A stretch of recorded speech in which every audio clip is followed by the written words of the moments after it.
Good evening. Let me call to order this meeting of the City of Bloomington Plan Commission for February 9th, 2026. Just a quick overview of our agenda for this evening. We have a little bit of internal housekeeping, and then we, I believe, only have one petition that will be heard tonight, and that is ZO 2025-12-0018. This is the City of Bloomington petition for a PUD approval. Let's start by calling the roll, make sure we have a quorum. Ballard. Here. Bishop. Here. Seabour. Here. Kobrodke. Here. Holmes. Here. Kinsey. Stossberg. Here. Whistler. Here. I believe that Commissioner Kinsey is joining us remotely. Looks like she sent a message on the Zoom. Is that correct? Looks like I can unmute now. Yay. Okay. Thank you. Kinsey. I'm here. Here. All right. Thank you. We do have a quorum. Just as a reminder, since we do have one commissioner joining remotely, we'll need a roll call vote on everything. No voice votes tonight. To start, we do have some minutes to be approved. We have the minutes from the January 12th meeting.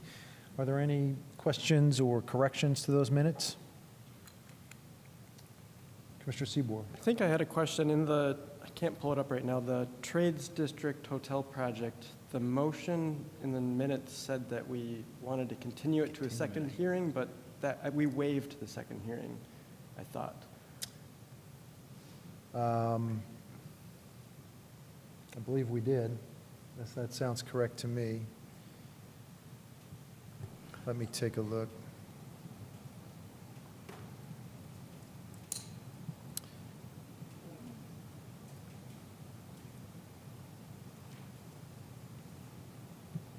Yeah, it was certainly approved.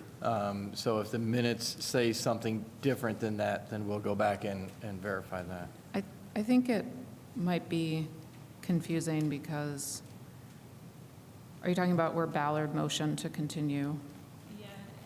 Because that's at the top of the trades page, but I think it's actually talking about the Dunn Street.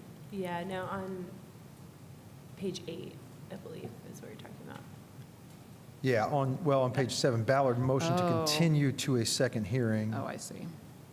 Motion passes, and I think, and that's incorrect, right? The motion would have been to waive the second hearing. Okay, why don't we,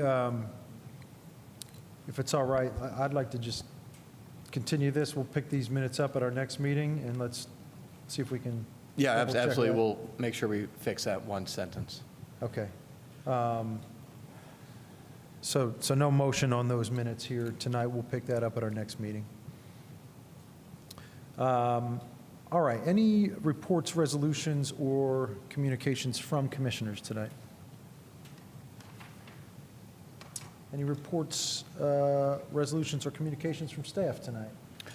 No, other than we do need to redo the Plat Committee appointment and alternate. The main representative should be Brian Blake, with the alternate being Jay Ramey.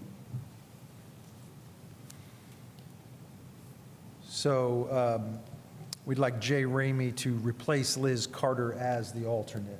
Correct. Yes. All right. Are there any questions from commissioners? Can we have a motion to have Jay Ramey replace Liz Carter as the alternate on the Plat Committee? Make a motion to approve Jay Ramey to replace Liz Carter on the Plat Committee as alternate. Is there a second? Second. All right, any discussion? Okay, will you please call the roll on the motion? Bishop, Yes. Seaboard, Yes. Kobrodke, Yes. Holmes, Yes. Kinsey, Yes. Strasburg, Yes. Whistler, Yes. Ballard. Yes. All right, motion passes. All right, I believe we are then just on to our single petition tonight. The other petition that we heard at our last meeting, sub 2025-12-0051, has been continued. Eric, anything you want to mention on that? Do we expect to see that again at our next meeting? Certainly hope so. They will be going to the Board of Zoning Appeals. As you may recall, there were a couple of variances that were required as part of that petition.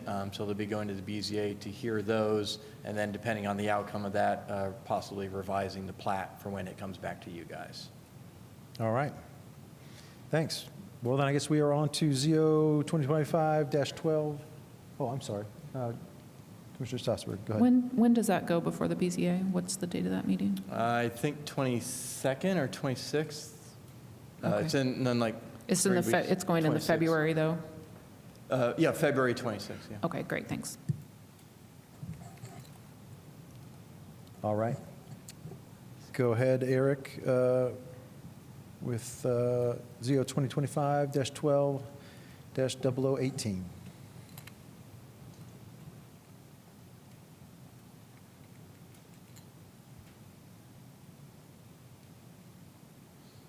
Sorry, give me a second. My computer is moving slow.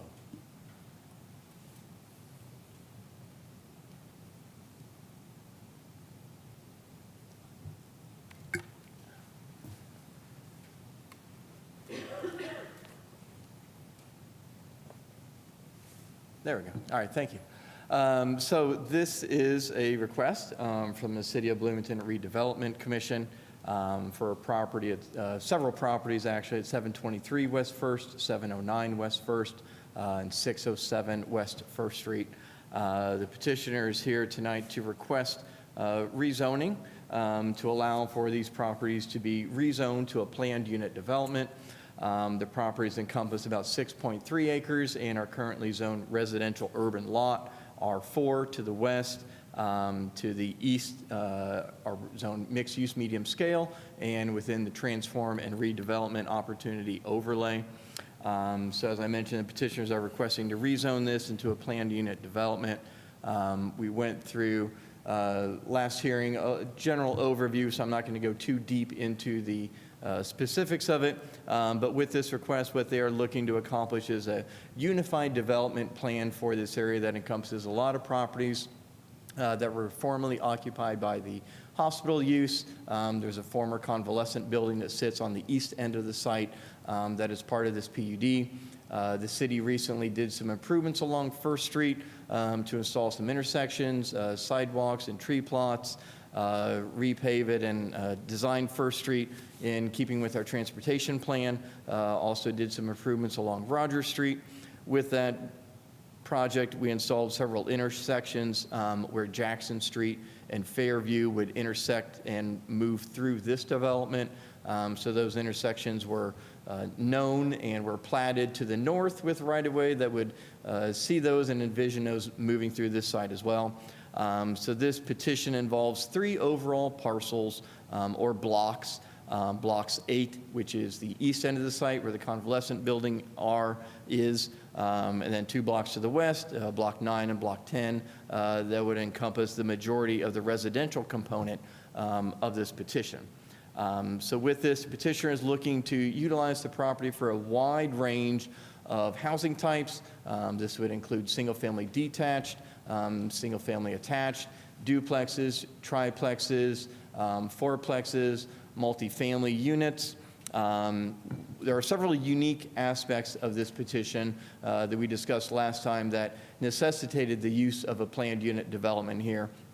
The big one being that there is a street type that is shown in this development known as a lane that moves through the east side of the site, moves east-west. There are 2 of those shown, and those are proposed to deviate from any of the cross-sections that are in our transportation plan. They're shown to be about 20 feet in width for right-of-way dedication. That would include two 9-foot travel lanes to create an 18-foot travel lane area, as well as one or two 12-inch concrete ribbons or aprons along both sides of that to create a 20-foot driving areas to meet fire code requirements.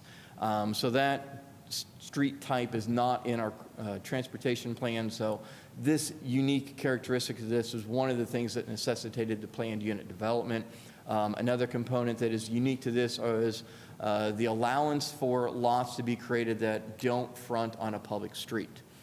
So specifically with this, there's a building with 5 units on the southwest side of the site that would front on a sidewalk system or path or trail that would move through there.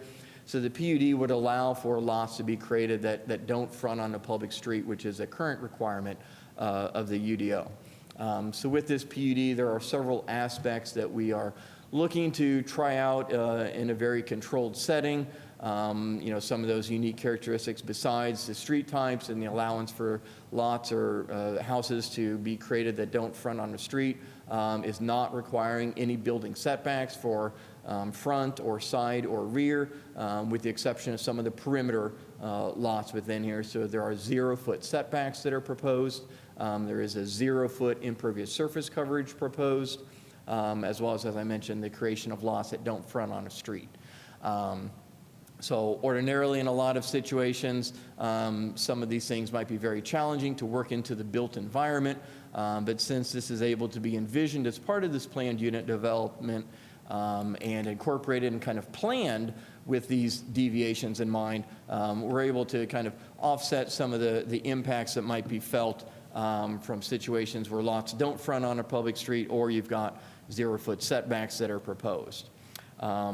So with that, there are several slides the petitioner has included. At the last hearing in January, there were a lot of comments that were given regarding the accessibility and the visitability of the units within here. I think the petitioner has prepared a lot of slides that will deal with that component. But in general, there will be buildings in here that will be full ADA compliant, as well as buildings within here that include a lot of visitability components as well to meet those requirements of the UDO. One of the other aspects that was discussed at the last hearing regarding the affordability component. So again, the petitioner has several ideas and plans with the Redevelopment Commission in order to accomplish the requirements of the UDO for affordability. And again, they can speak into that in a little bit greater detail. So one of the things that's important with this as we work through the street cross sections, the lanes specifically are proposed to just serve as drive access points. So as we work through a lot of internal exercises of maximizing the buildability of this particular parcel, we looked at reducing the typical sidewalk component that you would see on long streets, and instead the petitioner has incorporated a pedestrian network that moves through the development that you can see on this slide here, that has a central pathway moving east-west that also extends north-south, north of First Street and south of Wiley, and then also transverses the entire development as well from east to west. So we'll look at some of the specific elements of that with the final plan approval. Some of those sidewalk systems might need to be wider than 5 feet. Some of them, as I mentioned, those units in the southwest side are only accessed by that sidewalk system. So emergency services has indicated there might be a need to have something wider than a 5-foot sidewalk accessing those. So that's something that we'll deal with the final plan as that comes forward. One of the other items that was discussed at the first hearing regards phasing. So there are 3 overall phases that are petitioned with this development. Phase 1, which is the western portion, does involve adjustment of lot lines in order to allow for some lots to be created early on while they move through the platting phase. So that is composed of part of Phase 1, but is not a trigger for the final plan or primary plat approval. And then Phase 2 would be the center portion. Those 2 phases might be coordinated and combined into one joint phase. That'll be worked out with the final plan. And then Phase 3, the east side, deals with the convalescent building that may or may not be utilized by the police department. The internal green space is where the petitioner will be able to accomplish all of their stormwater detention requirements. So that common space that I mentioned that moves through the center of the site incorporates the pedestrian path as well as creates opportunity for stormwater detention. It's also expected a lot of that stormwater detention will occur underneath the parking lot for the lot on the east side of the property. Again, fire and trash collection has been incorporated with this and worked out with the Public Works Department and the fire department. So the petitioner has tried to look at and solve for some of the challenges that might be in place by utilizing the lanes through here where you don't have a full cross-section of a street that moves through there. So that's been worked out with the Public Works and Fire Department to make sure that those lanes will meet all of their needs. So as I mentioned, there are several unique characteristics to the cross-sections for the streets. First Street, as I mentioned, was already redone by the city, so sidewalks and tree plots have been installed along that frontage. Along Rogers Street, the petitioner has shown the installation of a 5-foot bike lane, so that will connect to and extend a bike lane that the city just installed along Rogers Street. We've also been working with the petitioner to come up with at least the incorporation of a sidewalk component to some degree along the west side of the site while still respecting space that is needed adjacent to that building. So there will be at least a tree plot and sidewalk along the west side of Rogers Street that will be at least 5 feet wide. If it's possible to have something wider than that, we'll try to accomplish that as we move through the final plan for that side of the site as well. Jackson Street and Fairview Street would also be moving through the site. Again, this is where these two streets deviate from the cross-sections in the transportation plan and are shown at 48 feet rather than the typical 60 feet that would be required. So this allows for parking along one side of that street, along the east side. The petitioner has still been able to accomplish this 5-foot sidewalk and 5-foot tree plots. So those are consistent with our transportation plan.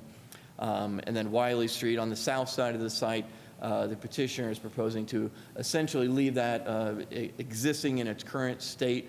There is on-street parking on the north side of Wiley with a monolithic sidewalk along there. That sidewalk would be replaced with a 5-foot concrete sidewalk. And the petitioners have shown a setback of about 12 feet from that sidewalk in order to preserve a line of trees that are along the north side of Wiley in order to help provide some natural vegetative buffering between this and the neighborhood to the south.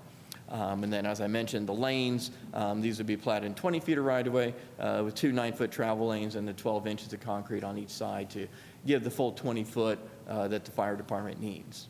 One of the other essential components to this is the housing catalog that's been prepared.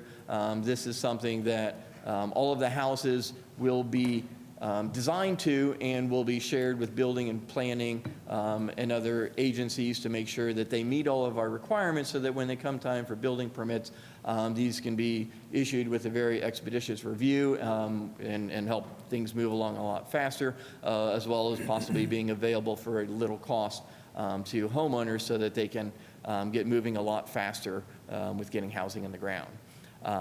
As I mentioned with the last hearing, the petitioner has included a unit mix and prospective cost for developments. It's kind of broken down over cost of the unit, various other bills that are associated, insurance and mortgages to help give an idea of where the actual affordability and the provision of the housing here that meets our affordability goals, how that is accomplished.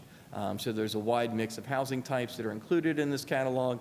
Some of the more finer details of this is, in terms of building materials will be spelled out with the final plan approval, but there is the overall housing catalog that is included that we discussed last time as well. So with this, the petitioner did make several changes within the district ordinance, as we discussed at the first hearing. There were some areas of cleanup that needed to be done within the district ordinance that the petitioner was able to accomplish. They amended the permitted uses to list all of the uses that are shown here as permitted uses rather than conditional, which they are in the R4. All the other uses in the R4 district would be allowed as permitted or conditional based on how the R4 district allows for them. As I mentioned, there are also architectural standards that the petitioner has shown with their housing catalog. Accessory dwelling units are proposed to be allowed within this development at a maximum size of 840 square feet. So that is a greater allowance for them, and they have removed the owner occupancy restriction to allow greater flexibility with the use of that. The petitioner is also proposing no parking minimums within the development, although there are several references to that language in the district ordinance. We do feel like that could be cleaned up a little bit better to just specifically state there are no parking minimums in order to help make that a little bit clearer. Again, within parcel A and parcel B, they're proposing no front or side parking or building setbacks except along the edges of the PUD itself. Yep. So some of the other changes that have happened since the first hearing, the petitioner did include allowance for drive cuts. That was a section that was included in the portion of the district ordinance that says it applies to all parcels within the PUD. However, that really should just be with parcel B. So there is a notation in there for that to be moved to the parcel B section. We don't want drive cuts on First Street or Wiley for the residential units. Those should be accessed from the lane. So there's a small change to the district ordinance for that, just to make that a little bit clearer. So with that, the petition really has just kind of cleaned up a little bit of the rough edges from the first hearing. In essence, remains essentially unchanged for the majority of the petition itself. As I mentioned, there are specific cross-sections which I've discussed and kind of gone through, as well as at the first hearing we discussed the qualifying standards and how this meets that. It certainly furthers many of the goals within the comprehensive plan. And as we discussed at the first hearing, there were several studies that were done on this site before it even came to us that both looked at modeling and massing for the area, encouraged a mix of housing types, and especially encouraged a very compact, urban, dense form here. Given the location here, location to resources and close to downtown, it's built out, there's great access to roads and utility infrastructure. This certainly marks a great location to try a lot of ideas that might be able to be something incorporated into the UDO and other zoning districts. And as I mentioned, with being able to plan for some of the effects of properties not fronting on the street, the 0-foot setbacks, and coming forward as a planned unit development, it really represents the best opportunity to utilize the planned unit development component of the UDO. And so we are recommending that the Plan Commission forward this to the Common Council with a favorable recommendation with the conditions that are listed in staff's report, and I'm happy to answer any questions. Thank you, Eric. Are there any questions from commissioners? I guess before that, is there someone from the petitioner that wanted to add anything to the presentation? Hi there, I am representing the RDC. I've got a couple of slides. Hold on just 1 second. We can't quite hear you here.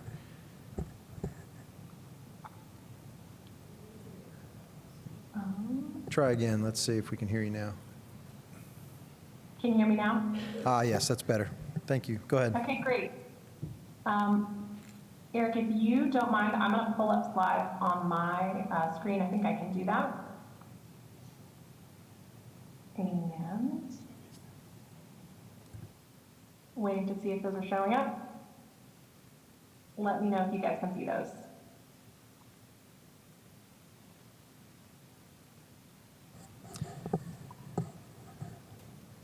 Not yet. We're still waiting. All right, my apologies on the delay. Well, we've shortened this a little bit since I think you guys really saw these at the last meeting, and we've got some refinements based on staff report comments that Eric has run through really well for us. And we also have some additional exhibits to show some of our accessibility, which I know was one of our big questions previously. Answering a couple of the questions while we wait on what appears to be some technical issues here. We do have one of the questions that was outstanding at the last meeting was the way that we were handling that.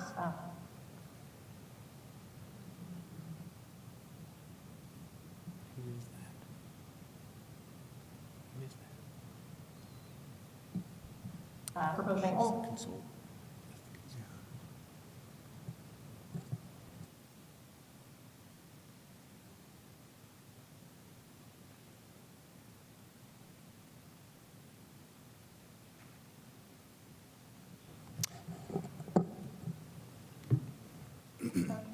apologies.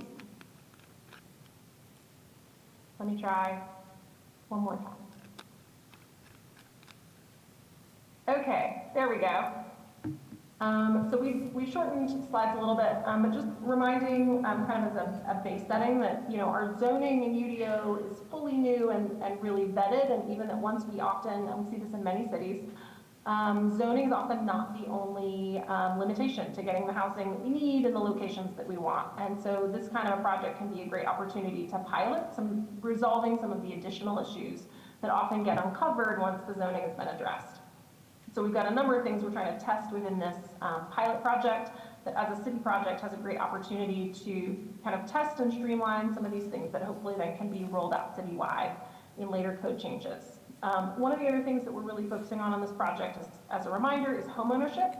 We've got a really high rental population, and so additional opportunities for homeownership within the city are really valuable, specifically in Bloomington.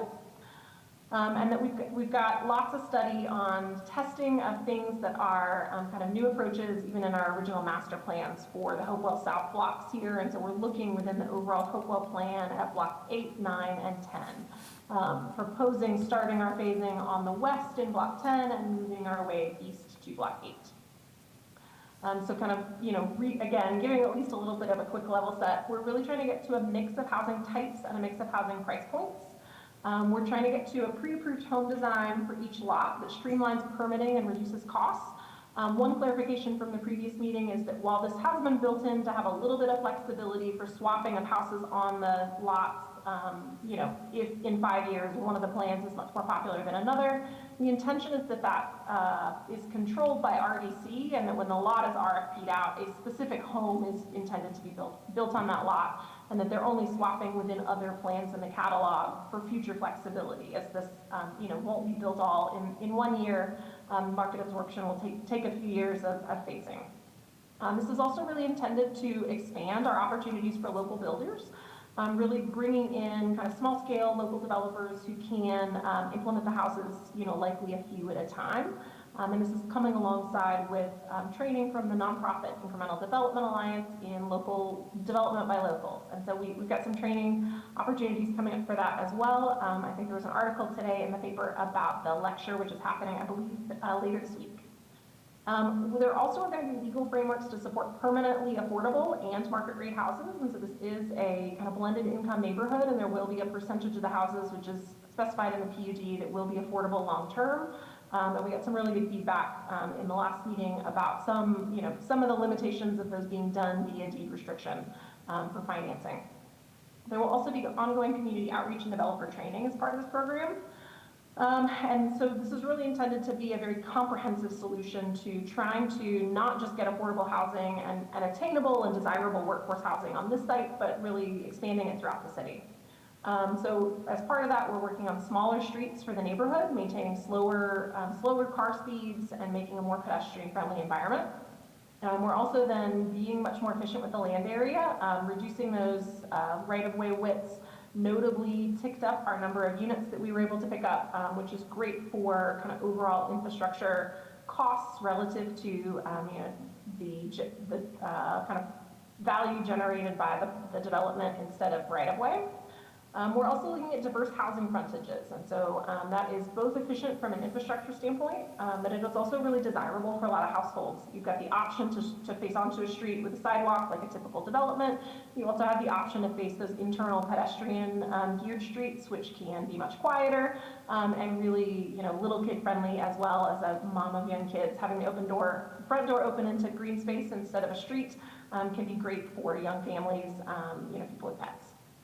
We're also working on reintroducing some housing types and densities. So one of the use changes that was done in this revision was to ensure that some of the multifamily housing, which is relatively small, they're 12-unit buildings, we've got a couple 4-unit buildings, are able to be built within the residential neighborhood, and you can see those are really intended to have a good fit with kind of residential character and scale. From a site plan, again, we're looking at these 3 blocks. Block 8 and Block 9 have been combined, and so Jackson is being rededicated, aligning to the existing intersection here on First as it moves into the northern sections of Hopewell. but then it dead ends. There's not a connecting street down in Wiley, so it does jog over slightly to pick up an extra couple of house lots. We did run this through kind of what we were allowed to do from base R4 zoning. And so as a reminder, that was 28 homes with an average price point of all of the houses around $425,000. And so by adopting our first round of kind of proposed code changes, we were able to get up to 84 homes and bring the overall average price down to about $315,000. This was an early iteration. And then working with the city back and forth, both to increase some of the kind of right-of-way widths again, to bring back some of the standards, to ask for a little bit less, but then introducing a little bit of multifamily to balance that overall reduction. We were able to end at about 100 homes, just under, with an average price point around $270,000. The price points analysis that has been done here is based purely on market rate comps within town, and so we're not committing that this is what this house will come on the market for.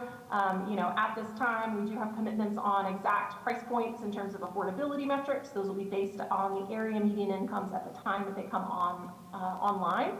But we are basing all of this on kind of no subsidy. Here's just what it would sell for based on comps in town to get all of our averages and our price points. Accessibility was a really big question at the last meeting, so we're hoping to provide a little bit of additional context on that. We do have two different kinds of accessible units, which we refer to as full ADA and fair housing standards. Those are two of the most common standards that we see nationally. It's two national codes, and so those tend to be really broad standards. And I'll show some examples too of the way that those two differ, but generally we've clustered our accessible units up onto the flattest area of the site, kind of here in the middle along Fairview. The full ADA compliant units are shown in the light blue, and the fair housing units are shown in the dark blue. So I've got some slides about exactly which ones of those meet. We have a 20% threshold by PUD standards for accessible kind of universal design under the city code. And so both of these unit types well exceed that set of standards. And then we're proposing that 29% of the units would be either ADA or FHA standards. So those will be a full zero-step entrance. Generally, that is provided from the parking space.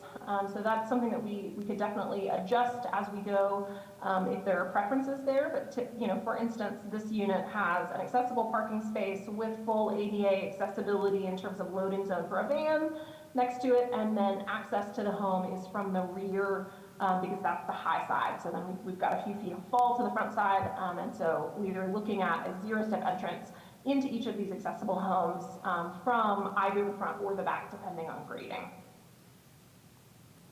As a background to the types of units and the names that we're giving, we call them ADA units because that's the base code that this standard is based on. So an ADA type unit is exactly equivalent to an ANSI type A unit. And so ANSI is a company that writes codes and sells codes. And so they have their own accessible definition that came up in the 70s, and so that's their type C now. So they republish the ADA standards and call it a type A, but every time the ADA standards are updated, ANSI updates them to match. And so we call this an ADA unit. It is also an ANSI type A unit. They're exactly the same standards. This is the standard that is used for hotels, for hospitals, for dorms, nursing homes, and so there are residential standards within the ADA standards. They're much more extensive than an FHA standard, and we'll show you two examples. The bathrooms and the kitchens are the two things that most vary in a universal designed home versus a fair housing home versus an ADA home, and so we're going to show you some examples of what that bathroom looks like. So an ADA bathroom needs to have at least 6 feet around the toilet with grab bars, which is a really different change for most residential layouts. And so an ADA bathroom really has to be designed from scratch. It takes up a very different amount of space than a typical residential bathroom, and often the space between the toilet and the sink is one of the biggest elements of that. There is, entry to the pull up to the sink, knee space under the sink requirements. A curbless shower is a requirement, a seat in the shower is a requirement, and then you need a full 5-foot turnaround. So an ADA bathroom has the most stringent standards of any of the standards. Fair Housing Act standards. One of the things, so Fair Housing Act is also an ANSI Type B, same thing. This is a federally published code. Both of these codes are actually civil rights acts, is legally the way that they get structured. And so every time that the Fair Housing Act standards are updated, ANSI then updates their standards to follow. So we can use either name, they're the same thing. So a Fair Housing Act or a Type B unit is much easier to accomplish. And one of the things that we see about fair housing units that should make us really pro multifamily housing is anytime you have a building that has 4 or more units as a national civil rights requirement, all of your ground floor units are required to be fair housing compliant. And so anytime we have a building with more than 4 units, we will always have some accessible units. Those do need an accessible route from a public sidewalk, and so they are also visitable units. And so this is a standard that is required regardless of local standards anytime we've got 4 or more units in a building. So fair housing standards, bathroom and kitchen doesn't have the full turnaround. We don't have full grab bars around the toilet. The toilet and the sink are more related to where you would see them in a typical house. But you do have this 30 by 48 area that you have to be able to pull into the bathroom, close the door, and have access to each of the fixtures. And so a fair housing bathroom is slightly bigger or requires a little bit different customized layout, but not nearly as much as that ADA. ADA hallways also need to be much wider. A fair housing hallway doesn't have standards the same way at push and pull. And so both of these are useful, and both of these increase accessibility. They are slightly different standards, and so we do have units that meet both of these standards in the neighborhood. So again, that ANSI kind of Type A is the most stringent, right? The highest bar. That's our ADA compliant. Type B is still a really good accessibility standard. That's FHA requirements, and then the ANSI Type C, which is what that one is called, is their old accessibility standard, and that one is not. I've never seen anybody use that one. So we have 3 accessible units that are full Type A ADA units. They're designed from scratch with that set of standards. And so we've got the egret, which is a 2-bedroom, 1 bathroom, 1-story house. And so it's intended to be designed with a rear 0-entry stair. And so it is shown with stairs at the front. As from a standardized version, it does typically, when it is built, have a rear entry. That might be flipped in some of these situations. I think this one is also always kind of rear entry, and you are entering into a main space from your parking there. That can be flipped though, so that is done slightly differently if that's desired. The Gardenia is a 1-bedroom, 1-bath, 1-story house. Same thing. This one is, that will be, the standard plans are shown with stairs. I think that's a good flag, that those will, in our 0-entry situations, be built as a slab on grade with a 0-entry front door. And then the B-Balm is another 1-bedroom, 1-bath, slightly different layout, and we're proposing doing that as a duplex in a couple of locations. And so we've got these 3 plans in currently as our ADA plans, and then we also have a number of plans that are fully visitable, have a ground floor bathroom, and do meet FHA standards. So that about 29% of the plans meet one of these 2 standards. The pedestrian network within the neighborhood is a really important component of this, and so we've got the blue kind of car circulation. The front doors of all of our center lane houses here do face onto this shared pathway, this kind of central spine. So our phase 1 lots that we're proposing, we are proposing starting 1 with a lot line adjustment, first phase of houses up to the northern section. We had a call with civil engineers today where they were confirming that there is then, it's intended to install the rest of the infrastructure, likely while these houses are still under construction, and then we will generally be moving from west to east on housing development. Conceptual green infrastructure is shown in this hatched dark green, and so drainage will be compliant with city standards and will be designed in combination with both Block 8 and Block 9 and 10 together. So there will be one comprehensive drainage design where a lot of the water quality is being handled within the residential areas, and then water quantity storage is being handled more in the Block 8 commercial areas. Fire and trash collection, so fire access to all of these is within the blue hatch. And then this dark green hatch, we are keeping trash trucks on our north-south Fairview and Jackson. Those have larger turn radii than the lanes do, and the fire truck has a much smaller turn radius than the trash truck does. And so the fire trucks are coming into the lanes and those meet standard Appendix D requirements in terms of turn radii. We've got one small dead-end section here, which again meets that Appendix D maximum 150-foot length. And then we do have full 150-foot pull from the lane to this lower section of houses. So those should be all, fully compliant with typical standards. And then we've got street sections, if there are any questions about those, but those remained relatively unchanged. And then we're here to answer any questions you guys might have. Thank you. Are there any questions from commissioners? Commissioner Ballard. First, I really appreciate and value your presentation and the updates. I feel like you listened to and are giving us, feedback and changes that we were asking about. So thank you for that. Just a couple quick ones. This is the overall project. How much time will this save in terms of breaking ground if this goes through as a PUD versus if this stays as a by right development? That's one. And then two, how much time will this save in the permitting process for developers?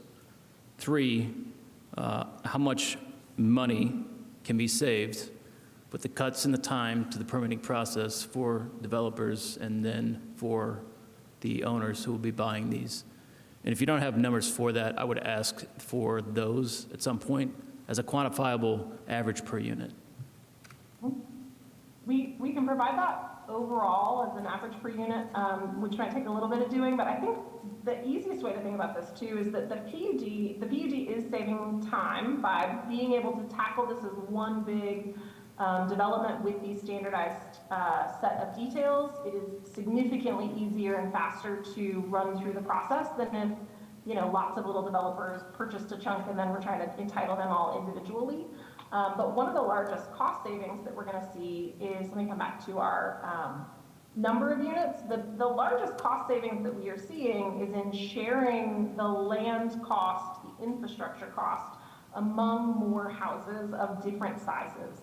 And so the biggest set of things that the PUD is legalizing is increasing us from 28 lots, right, in which we've got an average house cost of $425,000, down to 98 homes. We do have some multifamily within that, and so it's not 98 lots, so it's, we switched it to homes.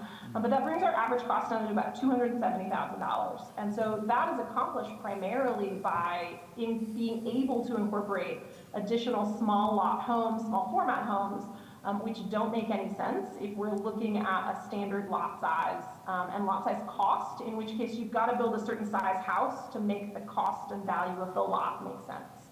And so the overall process in PUD is dropping the cost of the homes in this neighborhood on average from about $425,000 to about $270,000. So it's a really significant difference. And we're looking, before any type of subsidy is introduced, at relatively market rates, that a really large percentage of these homes are, designated as affordable under 100% AMI, even with standard assumptions on land cost and construction cost. Okay. I think I was trying to pull that number. It's 70% of houses currently at market rate price per square foot would be at or under 100% AMI. Can I do a quick follow-up? Yeah. Thank you for that. So in essence, with this cost savings and the comparables you're pulling for market values, you should be under the going rate per square foot of your comparables, correct?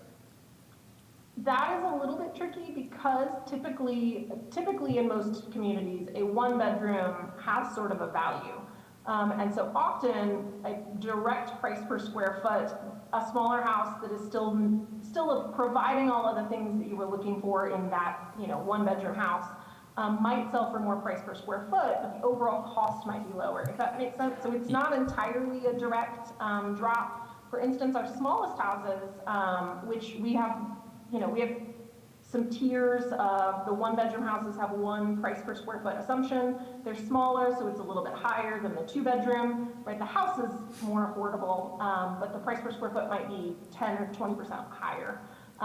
When we looked at comps for the smallest houses, which are little studios, there are 10 houses that have sold in the last 3 years in Bloomington that are under 800 square feet, a studio or one bedroom, that have sold for under $125,000. Some of them have sold for $50,000 to $70,000. And so there's lots of that type of very small house. They tend to not be in great condition. So the assumption is that that total purchase price is still very attainable, and that there are, you know, many buyers for that, but that the price per square foot is not a direct, you know, this is what it sells for commodity type price. Sure, and I appreciate that. I'm in real estate myself, so I'm pretty clear, and I appreciate what you're saying. I just want to make sure this is an apples to apples comparison of, you know, the unit by the bed, comparing one beds to one beds, 2 to 2, 3 to 3, that kind of thing, to be able to see and quantify the cost savings percentage-wise for this project. So, because I think that's just a really, really key piece. So thank you for that. Commissioner Holmes, go ahead. Thank you. So just to confirm, this is the second hearing for this. This submission has not changed since the first time, right? This is exactly the same submission, no changes? In general, it's the same submission, yes. As I mentioned, there were a few refinements to some of the language within the district ordinance. But in essence, it's the substantively, no same. change? Yeah. Okay. So the main question, we talked a lot about affordability and deed restrictions last time. And my understanding, I believe, this was passed before the recent UDO amendment, and so it goes under the older affordability requirements. My question is, if in the future we decide, okay, we don't like deed restrictions, and it seems like there may be some will towards moving that way, which I think personally is a good thing, if there are future changes to deed restrictions and we get rid of them or come up with another way to impose affordability, will we be able to change it for this PUD? Like, will we be able to come back? Will housing or planning have the discretion to come back and change the requirements that are currently being imposed on this? Yeah, so the PUD is not locking in a specific procedure to accomplish the affordability. So the petitioner is looking to accomplish that through a lot of the different mechanisms that the RDC is exploring. So that, you know, they could certainly, again, talk to that a little bit more in depth if you have questions about that. Well, I mean, our PUD, like this, the UDO talks about PUDs, and there's an affordability requirement in there of 15% of the houses have to be deed restricted to sell at 120% of AMI. Maybe I don't have those numbers right, but that's in the UDO, right? Correct, yes. And So there is language in the and it's going to be consent. built under that. So in the future, if we decide, we don't like deed restrictions, we want to do it differently, will we be able to come back and retroactively change it? Can we get rid of those deed restrictions later? Or if we agree to them now, they're there, and they're going to stay there regardless of future changes we make? I would say as long as they are meeting the requirement to provide that affordability component, how they're doing that is, I think, something that we certainly can explore at that time. You know, deed restrictions or, you know, that specific language isn't dictated explicitly. You know, it's just an affordability requirement that is there. Okay. You answered my question about the advertised pricing. So you don't have builders that have agreed to build houses and be able to sell them at the market prices that are being advertised in here. These were done by comparables, and I guess that's fair enough. I understand that. The one question, how did you get comparables for this? There's no neighborhood like this in Bloomington. Was it just purely square foot, or maybe the consultant can answer, how did you guys find comparables for places like this? We were looking at comps sold within the last 12 months within Bloomington. There are a couple of neighborhoods that are a little bit more walkable or that are more walkable type neighborhoods. And so some of our historic districts, we were typically looking for, you know, renovated, in decent condition, relatively comparable in terms of square footage and city center. But yes, you know, I would consider these sort of budgeting numbers and target numbers that are confirming that the standards that are within the PUD in terms of, you know, affordability and price points are able to be met. But these are definitely based on what I would call budget, you know, version of comps, which typically what we've seen is that ends up relatively conservative. We've developed a number of neighborhoods that are this type of format that is more walkable, smaller yards, more communal green space, higher quality of architecture. And typically the problem that we have in there is restricting overall price points from growing too high, because typically they are relatively in demand. And so there isn't anything like it. There is, as we talked about in the first set of meetings, there's a huge number of households that are 1 and 2 people that would like a smaller, nice, low maintenance, new construction house if there was one available in their neighborhood, but that's not something that's available on the market. And so typically we work within, what are things selling for price per square foot at houses about this size in roughly this neighborhood. But typically what we actually see in sales is that that's a pretty conservative estimate. Okay, thank you. Can I just, a quick follow-up on that? Were you able to find comps that were new construction, or were you comparing mostly to older construction? I would say it's probably 50-50. There were some new construction infill units. There were both some condos that we comped to the multifamily buildings, and there were also, is it Dunn Street? I think there's one really cute little neighborhood that is more walkable that was PUD. And so there were a couple of places that we were able to find something that is new construction to validate. Those weren't dramatically varying from our renovated, high-quality older construction price per square foot. Thanks. Commissioner Stossberg, go ahead. I just want to follow up on that a minute too, and it might be better for city staff in the room as opposed to the consultant, but if actual build prices end up exceeding those expectations for prices and the comparables that we've done, does the RDC have a plan for how to supplement that to maintain that affordability? Thanks. Yes, we do. There are, first of all, we haven't issued any offerings for these lots, right? So we can put whatever details and guardrails that we need to in our public offering. But there's also many ways to protect affordability. And so we are exploring that. It could be a silent second mortgage. It could be an equity share. Their right of first refusals. There's a lot of different creative mechanisms to try and protect affordability beyond the deed restrictions. But yes, we are putting guardrails on it. We are working to address that, but we haven't come up with the exact mechanism yet. Okay, thanks. Commissioner Bishop? Yeah, so the topic of comps have come up a number of times. I'm curious where you found comparable properties for the Astor House. That was we looked at anything under 700 square feet. It's not a direct comp, but it is, roughly similar, right? Which is a very small house. The ones that we found are typically very poor construction. They are old and have not been renovated, but we found those selling from $25,000 up to $125,000, depending on location. And so the thing that we found with the Astor is there's typically a floor at which both you can get a mortgage for that house and your price to own it, your monthly price of ownership, utilities, insurance, mortgage payment, HOA payment in this case, is dramatically lower than your rental price for something of a similar size. And so that has been a unit that we've built before that creates a really good floor for entry into home ownership at a completely different price point than we would otherwise be able to achieve in something like this. And so there aren't a lot of the Astors, there's a couple, and so they bring in a really good additional price point into the neighborhood. I guess my concern is that when no comps are available, that oftentimes leaves a gap between what's financeable for a mortgage and what the purchase price is, which leaves the buyer left to come up with that difference.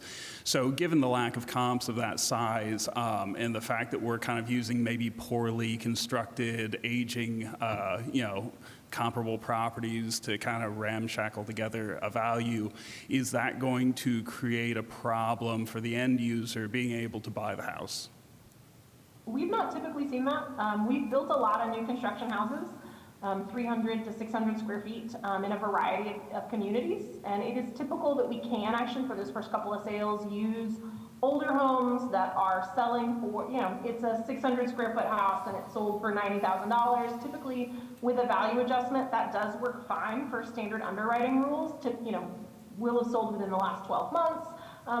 We can typically use that for our first comp, and then the first couple of sales become the comps for the later ones. But we have not typically seen that as a problem. We have never had one of our smaller houses that was not able to get a typical secondary market mortgage, even the first one to sell. And what's the size of that sample group that you're basing that off of? Is that 10 projects? Is that 100? It's probably 15 units, 15 to 20 units over the last.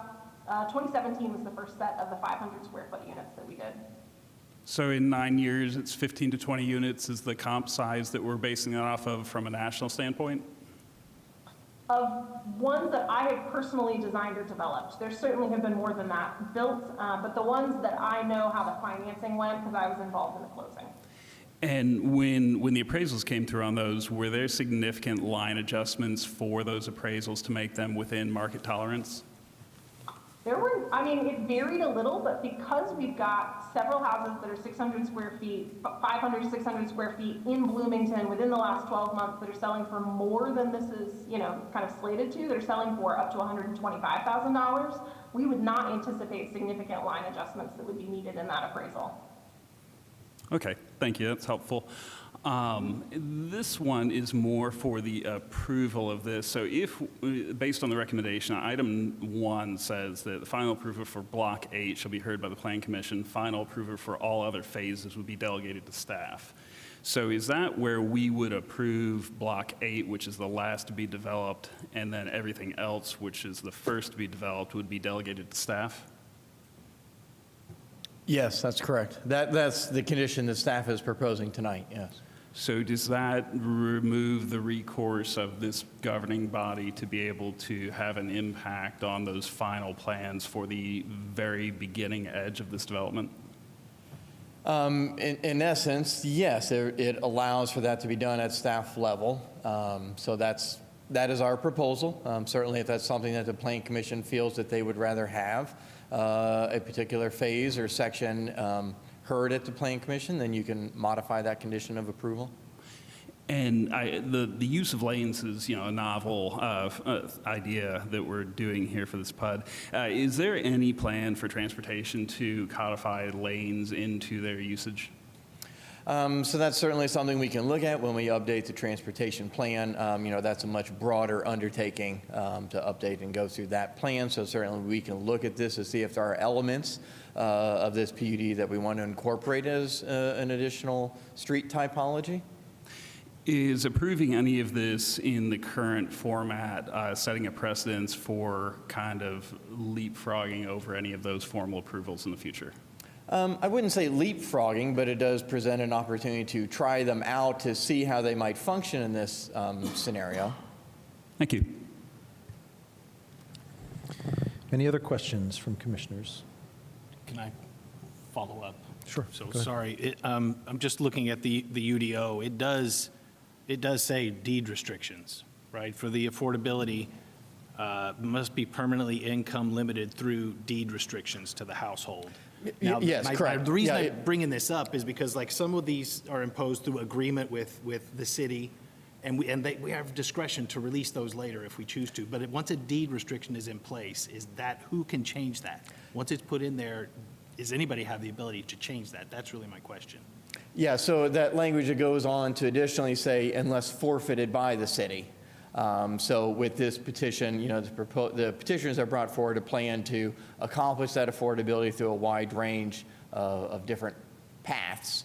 The specific length of time hasn't been given by the petitioner in terms of how long that affordability would be carried out. So that's something certainly that the Plan Commission feels like they need some level of commitment from. That's something they could pursue. I don't read it that way. I think the city's ability to otherwise adjust or release the requirement, that applies to subsection 2004 110C. The deed restriction is earlier in the paragraph. And again, I don't know that the city will have the discretion to undo a deed restriction. That's really my question. Maybe legal can input on that. I don't know enough about deed restrictions. But once you've put a deed restriction in place, my question is, can we ever get rid of it? Like, it's not just an agreement with the city where we can say we're not going to enforce. That's a deed restriction. We can get someone from legal to weigh in here. And if the language says the city can forfeit and it's in a deed, we'd obviously have to work with the property owner in that. You know, the deed is going to be binding on whoever owns that home. And so, you know, we can't just unilaterally Undo change that. a deed that, you know, and alter somebody's property rights without conversation with that property owner. Does that answer your question? That does, thank Okay, you. just to follow up on that then, but in this case, the district ordinance would supersede whatever's in the UDO, right? So if we wanted to allow some other method of assuring affordability, other than a deed restriction, Yeah. we can do that. But we'd have to make that decision before the properties are Yeah. sold, right? Yeah, Because- and yes, and there is, obviously, we're here tonight for this, you know, PUD, but there are continuing conversations we're going to have. And I don't know if Ally, who's online, wants to talk about, I think this is a conversation we've had with her, if you'd like to jump in here and talk about some of the other creative things that have happened in other communities regarding affordability? I'd be happy to. I'll also point out that the PUD language here, within our PUD we proposed, does not state that it's a deed restriction. The only place that the word deed restriction are used is as one of the optional ways that this might be accomplished, and so the standard itself is fixed, that at least 50% of the total dwelling area units within the PUD will be affordable to home buyers under 100% AMI, and then at least 15% of the total dwelling units will be permanently income limited to households earning less than 120% of area median income. So we are committing to the percentages that will be done, you know, a larger percentage at first sale, a smaller percentage that is permanently protected, but then we are not within the PUD itself limiting this to deed restrictions, and we are listing a number of ways that this can be done. So there is a nested section, right, of kind of affordability that is being discussed within the RDC that will require their final kind of review on options. But yeah, so a silent second mortgage has sort of down payment assistance is one of the ways that that is typically discussed, is one way that that has been discussed as being available, that functionally the RDC would be giving basic, on the land value functionally is like the way this would be done, would be giving a forgivable second mortgage so that the longer that you're in the house, you know, that is a tiered release functionally of that being paid back. And so that would be one form of this that is common. Right of first refusal is another version that is relatively permanent, but does have a lot of flexibility, because if at some point that is not, you know, the RDC sort of fails to execute their right of first refusal, a market rate sale can happen. And then that can actually come back, you know, the next owner would still also owe that. So there's some good flexible ways that that can be done, because we do hear you on the deed restriction limitations, but the PUD that is as it is currently written does not commit to a deed restriction as the method by which that will be done. It does commit to the standards that will be met in terms of percentages of homes and AMI. So just to clarify that, then, there's nothing in the PUD that's going to codify the methodologies that are going to be used. Well, simply, someone at the staff level will just review to make sure that as these are sold, they're still meeting that affordability requirement. Yes, and that's section 3, that's, I guess, item 3 under section 2, qualified standards and eligibility within the PUD, is the section in which the optional variety of ways this can be achieved is committed to, and then the percentages are committed to. Okay. When you refer to that, are you referring to the UDO, the PUD qualifying standards in the UDO, or is this part of the PUD modifying that? Because the deed restriction, okay, thank you. The deed restriction language is part of the qualifying standard to qualify for a PUD. So there are things, say, if you want a PUD, do A, B, C, D, E, F, G. One of those things is to have a deed restriction. So can the PUD agreement undo and supersede the requirements to have a PUD? Like, could they also say, we're going to have a PUD and it's only going to be 1 acre? Because it's supposed to be so many acres, but we're going to agree in the PUD to have less than that. So are all these requirements for a qualifying standard to have a PUD, all of those can be modified by the PUD itself? Is that what's happening? I would say that staff's interpretation of that has been, here is the qualifying standard, that you have to accomplish the deed restriction, and we are saying that they are meeting the intent of that through the affordability methods that they have outlined to achieve that affordability over a long term. And so we had made that determination that they are meeting the qualifying standard by what they have proposed in their petitioner statement and how they've kind of explained it hearing tonight and last time.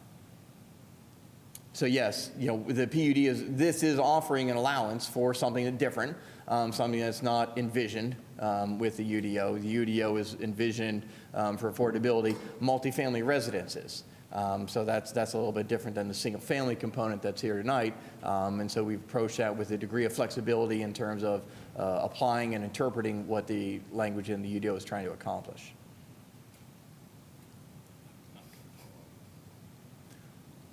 Okay, thank you. All right. Commissioner Strasburg.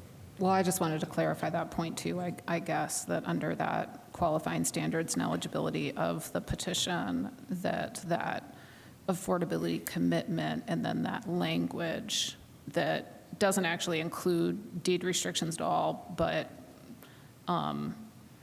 includes all of these other concepts of how to maintain that affordability, like that overrules the UDO, which is, I think, what you just said. Yes, I was trying to listen to what you were saying as well as read the qualifying standards, and wanted to make sure to point out, that the last sentence in that qualifying standards section talks about, unless the city relinquishes or releases that requirement, and so that is where we're building it again. So what I was saying last time is, if the city wanted to install, or the Plan Commission wanted to have a condition of approval that necessitated a certain time period, length of time.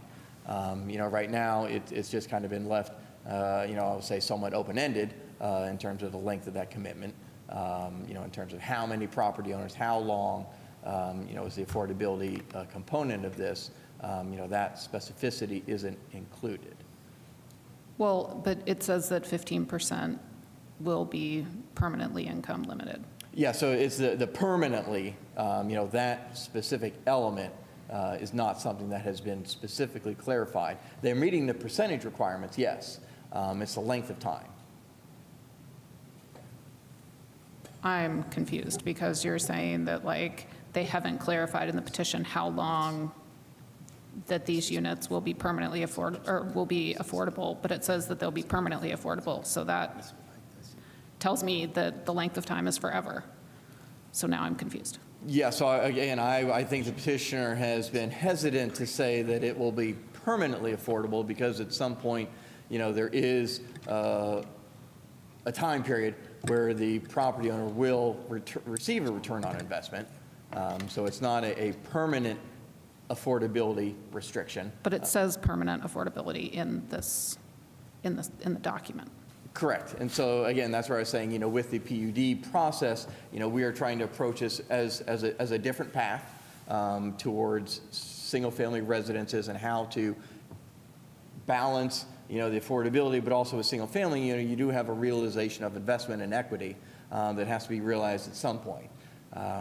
So, again, like I said, there's not a length of time that's been specifically called out. If the Plan Commission feels that they need to have something, right now, yes, it would be permanent.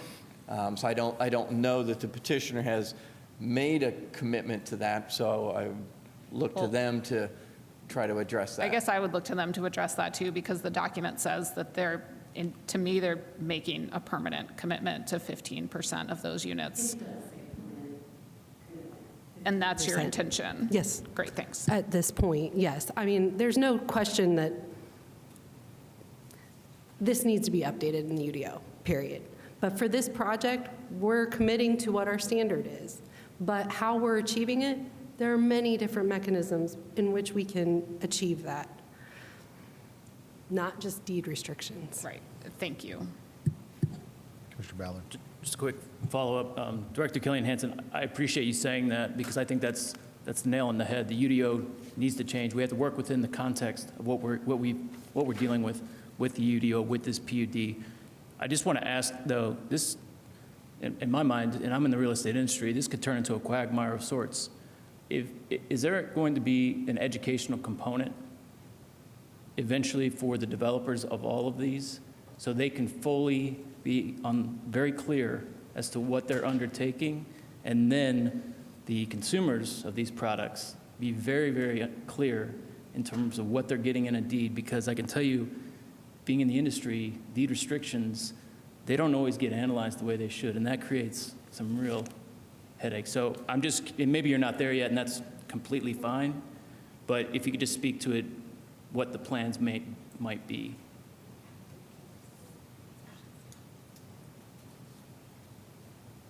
Carrie Thompson, Mayor. I'm just giving Anna a break. We actually have boot camps for developers coming up, as well as public sessions that sort of educate the public and developers about this. I will just agree with you publicly. Deed restrictions are poison pills for getting houses developed because you can't resell them. And so unless you have a non-conventional mortgage,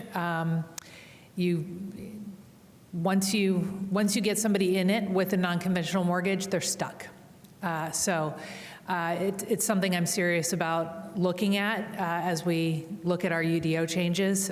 How do we ensure some affordability without a deed restriction? Thank you. Go ahead. Does the UDO have a formal definition of what a deed restriction is? No, it does not. Does it have any form of limitations or guardrails around how it is implemented? So deed restrictions, and we don't deal with those, I guess that's not true, we do, in terms of zoning commitments. So we have zoning commitments, which is very similar to a deed restriction in terms of it's something that's recorded on a property and lays forth, whatever restrictions are in place. So the zoning commitment is the closest thing to a deed commitment or a deed restriction, and that requires affordability or sustainable development incentives or anything that is a requirement that needs to be made sure that it's aware of for future property owners. So we're hinging on a loose association with that for the time being? Yeah, so, the PUD requires that, so, that's something that would be laid out certainly on the plat and with the zoning approval. But we could look to do a deed restriction in more novel ways, is that right? We can do zone. I mean, these are things that we work heavily with the legal department on, in terms of what they feel comfortable with.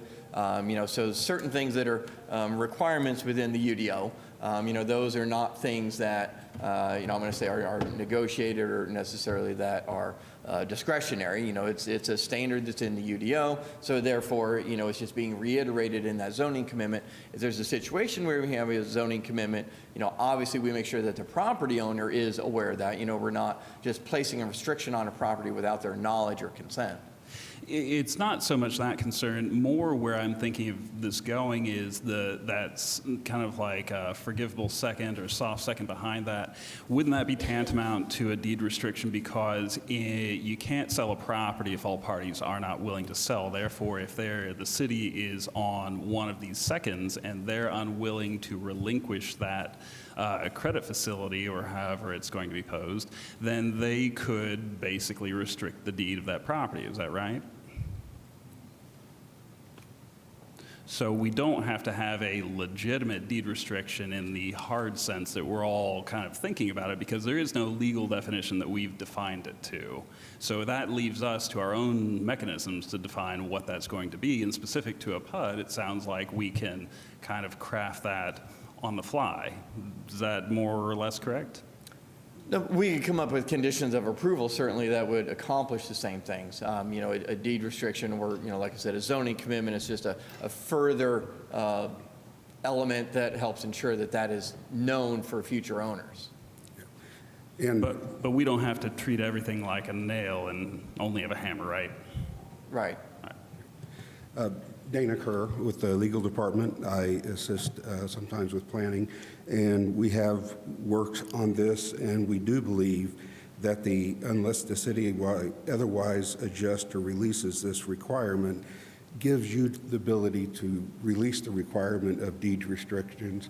And I also agree with you that even if you didn't release that, by approving the various, the PUD as it is, listing the various ways to achieve that, yes, it restricts how the property is going to move forward stepwise in the future. So it does restrict what's going to happen with that property in the future. So, so either you can use a loose definition of deed restrictions, or you can use the language that says that you can release that. You don't have to use that. And again, as has been stated tonight, those, you know, getting away from strict deed restrictions will help the RDC to be able to adjust as they go along in the development, see what's working really well, what people are more willing to do, so that we can attain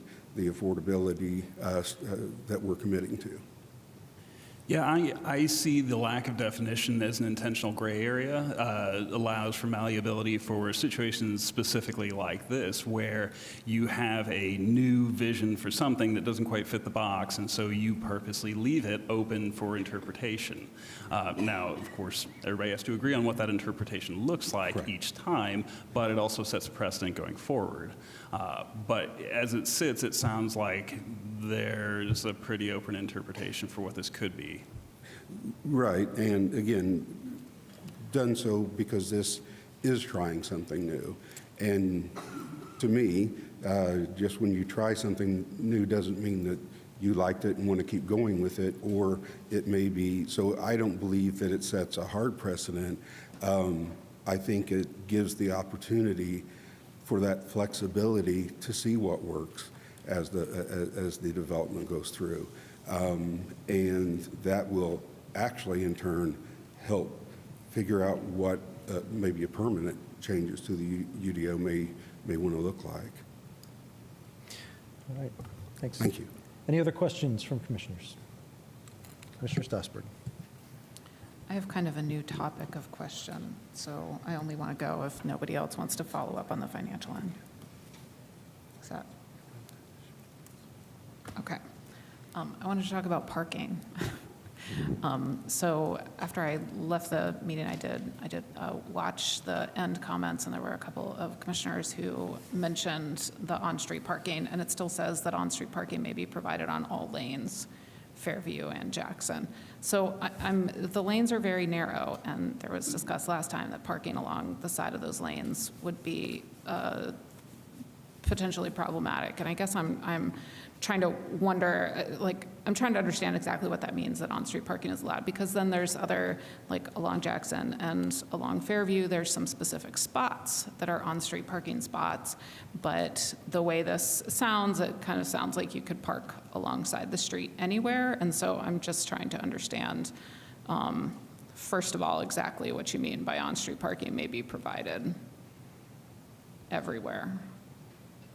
Yeah, let me answer that. That's a relatively simple one. That was something that came up with, the reason these aren't alleys, which was the first version of this, is that in an alley within Bloomington's current code, you can block an alley by parking within the drive lane for a certain amount of time. And so because these are also fire access routes, that whole 20 feet has to be maintained clear at all times. And so because it now is functionally a street, it's a street type, it's not an alley, we wouldn't have been able to have the pull-in driveways right off of it the way that you would typically off of an alley, the way that it's shown. And so what that section of the PUD is legalizing is letting us pull a driveway directly off of the alley. The alley itself will be striped as a fire lane and will not be able to be blocked, and that's the reason it's a lane. And while we did sort of go around and around about adjusting parking requirements, because parking gets discussed in a couple of different ways, and so we've been using on-street parking, legalizing that as a form of parking towards the parking minimums. And I think in the latest round of comments, we've gotten all the way to, okay, there are enough parking minimums. We are parking at 1 space per bedroom, and it's a 1.5 space per unit standard. And so we do feel really comfortable that there is enough parking that is provided. That is not counting on-street parking on Jackson Street, which is intended for daytime use by police department or safety department, kind of use of our Block 8 building for office workday parking. That does mean there's some additional overflow guest parking in those on-street spaces that is not being counted towards that 1 space per bedroom. But the intention with the lanes is, they are fire access routes, and so they will be signed and you will be able to be towed if you block the lane, but that there are parking spaces dedicated for each unit that are off of those, as well as some additional guest parking spaces in the middle of the block that will also be signed. So with that, you don't mean that people, so I'll just say, so in my neighborhood, I live in Park Ridge, and in Park Ridge East, it's the same thing. People can just park alongside the roads. There are not parking spots. There's nothing official, but you can park alongside the road anywhere. And so that's what this sounds like to me. When you say on-street parking is allowed anywhere, it sounds like you can just park on the side anywhere and that you don't need a designated parking spot. Do you understand what I mean? I do, and we can clean up that language in the revision that we're picking up this round of staff comments, because the intention is you would not typically be able to have a driveway that just pulls directly off of a street the way that we're currently showing, because the lane is kind of more like an alley, and so that's a normal way a driveway would work off of an alley. It would not be allowed that way off of a street. And so we can clean up that language to create much more clarity on the intention, because the lanes themselves are fire lanes and will be signed that you cannot block them. And yes, you can't park anywhere off of them. You can park in the designated parking spaces, which will be built and developed as part of the home construction. Okay. Mr. Grulich, how is that generally framed in the rest of our code in terms of that on-street parking versus parking spots off of? Yes, so those situations are codified where you can have on-street parking. So in this particular cross-section for lanes, it does not show an on-street parking lane being accommodated. So, this is certainly something that we can clean up, as Ally mentioned. We'll go through and just remove that reference to on-street parking being allowed on lanes so that it's not confusing. Okay, is that what it's usually called, though, is on-street parking, when you can park on the side of the street? Yeah, so on-street parking would allow for parallel or angled spaces that are within the right-of-way. So the parking spaces that Ally was mentioning are outside the right-of-way, so they really would not be considered on-street parking in that situation. Okay, great, thank you. That clarity would be great. I have a few more parking things to follow up on, if that works for. Okay. I was wondering what the parking plan is for those 2 multi-unit buildings up there. I can't remember what they're called right now, and I don't have that note highlighted, but you know which ones I'm talking about? I do. The so some of those spaces we've got some guest spaces that are sort of in the middle there. Some of those are going to be dedicated to those units, and then likely there will be, this is sort of one of those elements that is to be determined as the civil engineers get started, but we are looking at either adding on-street parking to First Street, just in this section of this block, or whether we would need to have these units use these spaces at night. And so that is an element that we currently have enough spaces that are surface within the neighborhood to accommodate those, but there is an opportunity within the flexibility of the way the street sections are done that we may add some additional parking onto First Street. So adding more on-street parking on First Street, do you actually mean parking on the side of First Street at this point, or do you mean? Out additional width to First Street to accommodate a full protected parallel parking lane the way that we are showing here on Jackson. Huh, okay. And I think I have another parking question too. Let me see if I can find it. Oh, I know. It says somewhere at the end, I think it's, oh no, it's PUD standards common to both parcels. It says parking is required to comply with base zoning requirements and is exempt from TRO parking standards. And I don't know what TRO parking standards are, and I kind of feel like it's kind of problematic for me to go, oh yeah, I totally approve this, and it says something that I have no idea what it's talking about. It doesn't have a definition anywhere, it doesn't link to anything, and that just is troubling. Yeah, so I can help you with that. So in the TRO district, it says that parking maximums are half of what the typical parking maximums are in the UDO, because that was expecting the use of the parking garage. So any properties that are within the TRO overlay have a further 50% reduction from what the parking maximums typically would be. So that was being included because it obviously would have great impacts on the use of Block 8 in terms of the number of parking spaces that can be there. And so the language has been included that if it's used as a police, fire, or rescue station, that it's exempt from that requirement in order to give allowance for the police department or other rescue services to have a higher parking, on-site parking allowance. Well, but that's under a part that says both parcels are exempt from that. But is it only Block 8 that's part of the TRO? Yes. Okay. Yep. So that's the only place where there are maximums. The UDO does not have parking, where there are maximums for duplexes. So that is, yeah, that would just apply to Block 8 because that's in that section. Okay.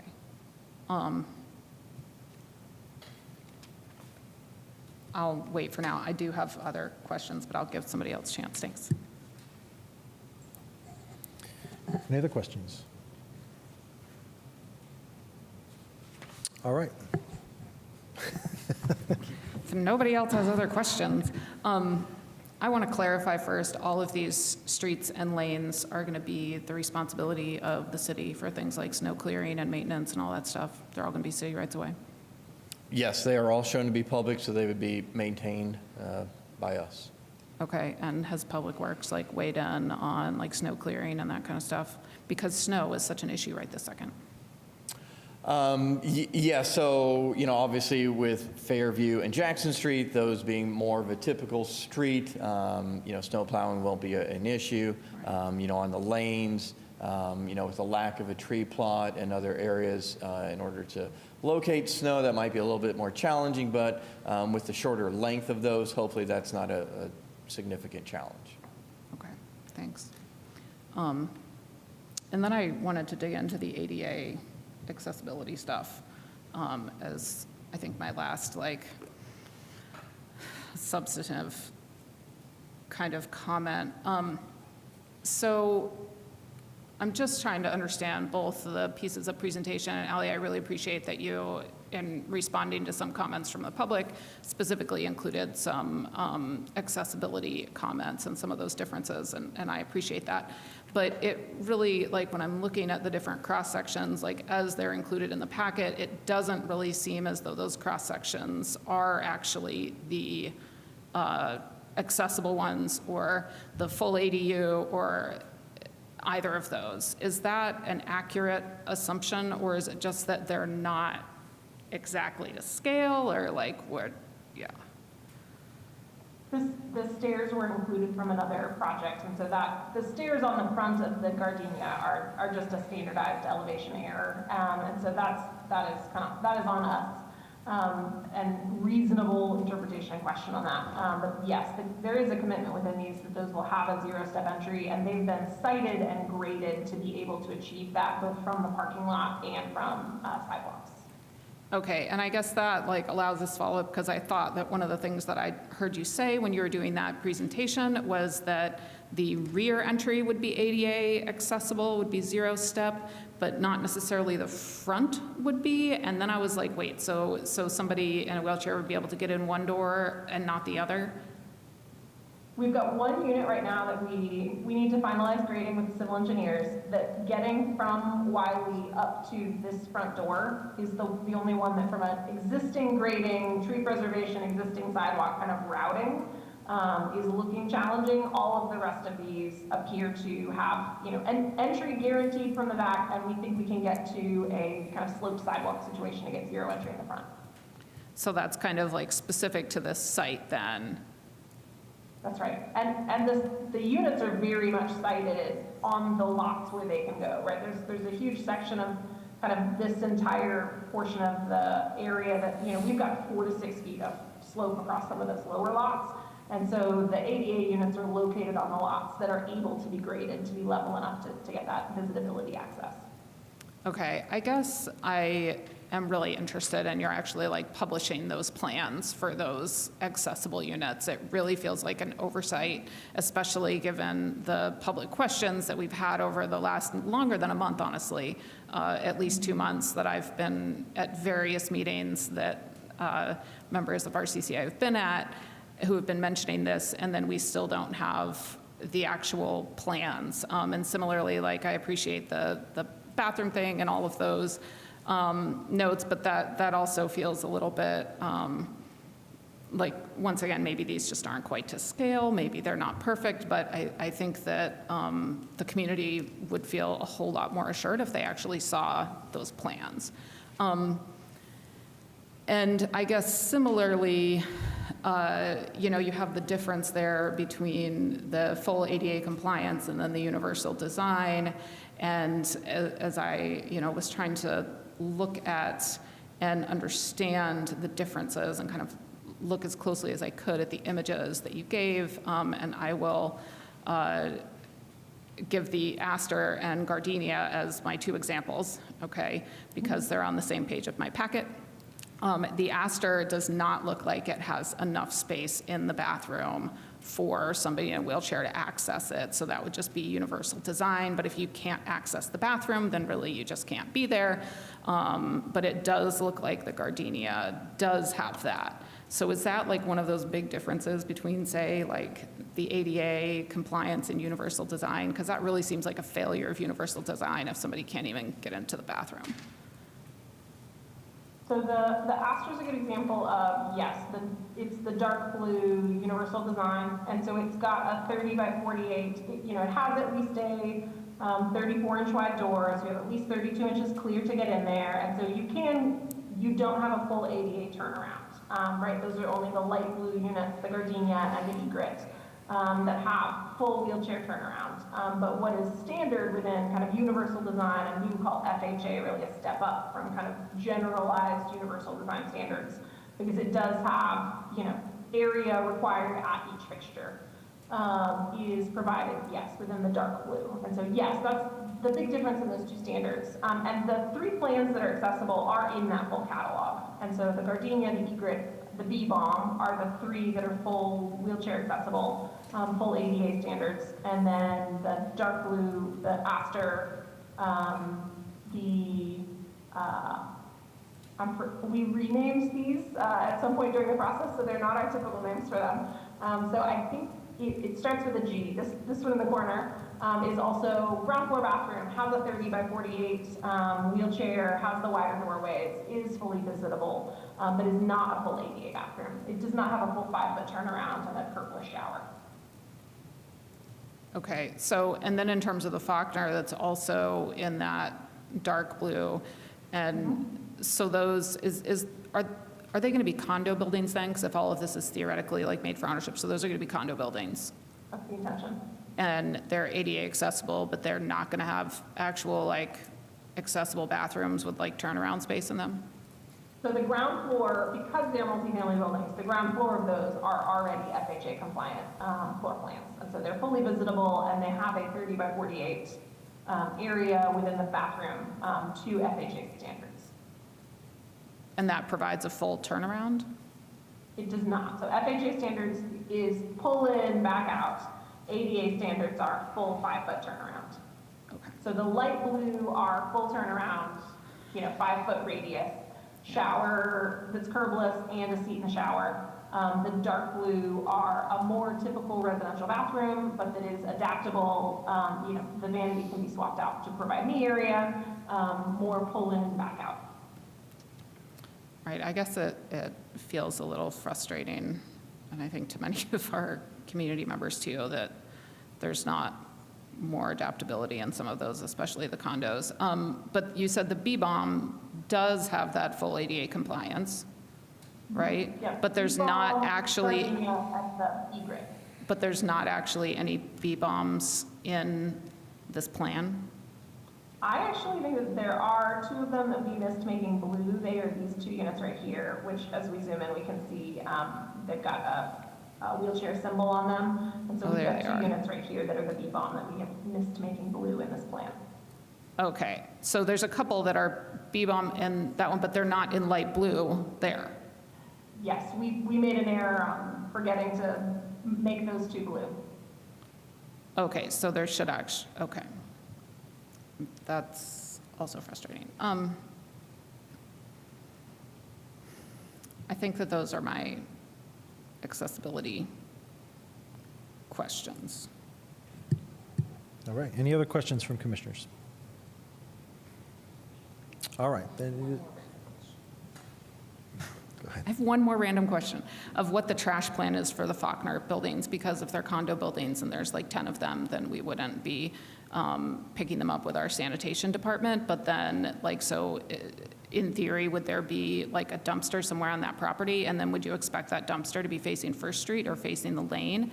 And is the lane big enough for a trash truck to get down there and empty a dumpster? We are anticipating those have a trash room downstairs in the original design, and so we are anticipating that those would be rolling carts. They could be a dumpster. I don't think that we could even put a dumpster on First Street. So if there is a dumpster, it would go to the back, but we're anticipating those to be rolling carts throughout the way the rest of the units are. Okay, so are you anticipating then that, that Bloomington Sanitation would be picking those up, even though they're in a building that has more than 4 units? That level of detail has not yet at the zoning categorization come up.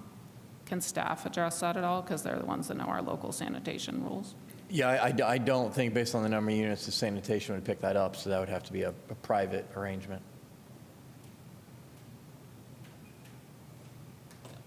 Has the petitioner had conversations about that? Carrie Thompson, Mayor, we have already addressed this with Public Works, that they will be picking up sanitation for the entire neighborhood. Okay, thank you. Now I'm really. All right. I think we are ready then for public comment. If you're here in the chambers and you'd like to make comment, just make your way to the podium, state your name for the record. You'll have up to 5 minutes to comment. If you're joining us online and you would like to comment, click on the reactions button and then raise hand, or you can send a chat message to the meeting host, and we will recognize you when it is your turn to speak. Great, thank you. Can you hear me? Yes. Okay. My name is Susan Sizer. I'm co-president of the Mobility Aids Lending Library and a member of the CCA, but I'm speaking here tonight solely as a concerned citizen. I have MS, and I've been using a wheelchair for over 20 years. I own a 1957 single-family home in the Somax neighborhood of Bloomington. When we bought our house, it had 4 concrete steps to the front door, like most older homes in town. To make it accessible, we had to build a 30-foot concrete ramp to cover the 30-inch rise of the stairs, following the ADA code of 1 foot to 1 inch of height. 1 inch of length to 1 inch of height. In addition, we had to widen and reframe all exterior and interior doorways. With these costly experiences in mind, when I look at the preliminary plans for housing at Hopewell South, my immediate question is, why put stairs in the entranceways of new home constructions? Is there anything that prevents grading the site for no-step entrances? Prevents that. All of the drawings have steps for every, even the dark blue and light blue. I also think of the South Dunn project, I know you have comps for that, a similarly dense new neighborhood with lovely, colorful homes, and equally touted 20 years ago as a model housing project for Bloomington. But there, too, all the entrances have have stairs, and the bathrooms are tiny. A good friend living on Dunn Street had to build a ramp with her own money so I could visit her at home, something not many people can do. Rather than piecemeal retrofits that rely on homeowners' own goodwill and budgets, why not plan for all the homes in the new Hopewell South neighborhood to be visitable? My experience as a resident of Bloomington for the past 20 years is that what most limits my participation in community life here is the lack of visitability in most homes and some social venues. To avoid repeating such barriers, planning no-step entrances for all homes in the Hopewell South project would greatly benefit community life for people with mobility disabilities in the new neighborhood. And I would point out, as would many others, that disabilities of all types can happen to anyone at any time, and that, of course, we all age, and aging in place is what most of us would choose to do. With all this in mind, I suggest that developers consult directly with people with disabilities that would benefit the stated goals of the planners and avoid the burden and cost of future retrofitting for homeowners who want to age in place and/or invite their friends to visit. Thank you. Thank you.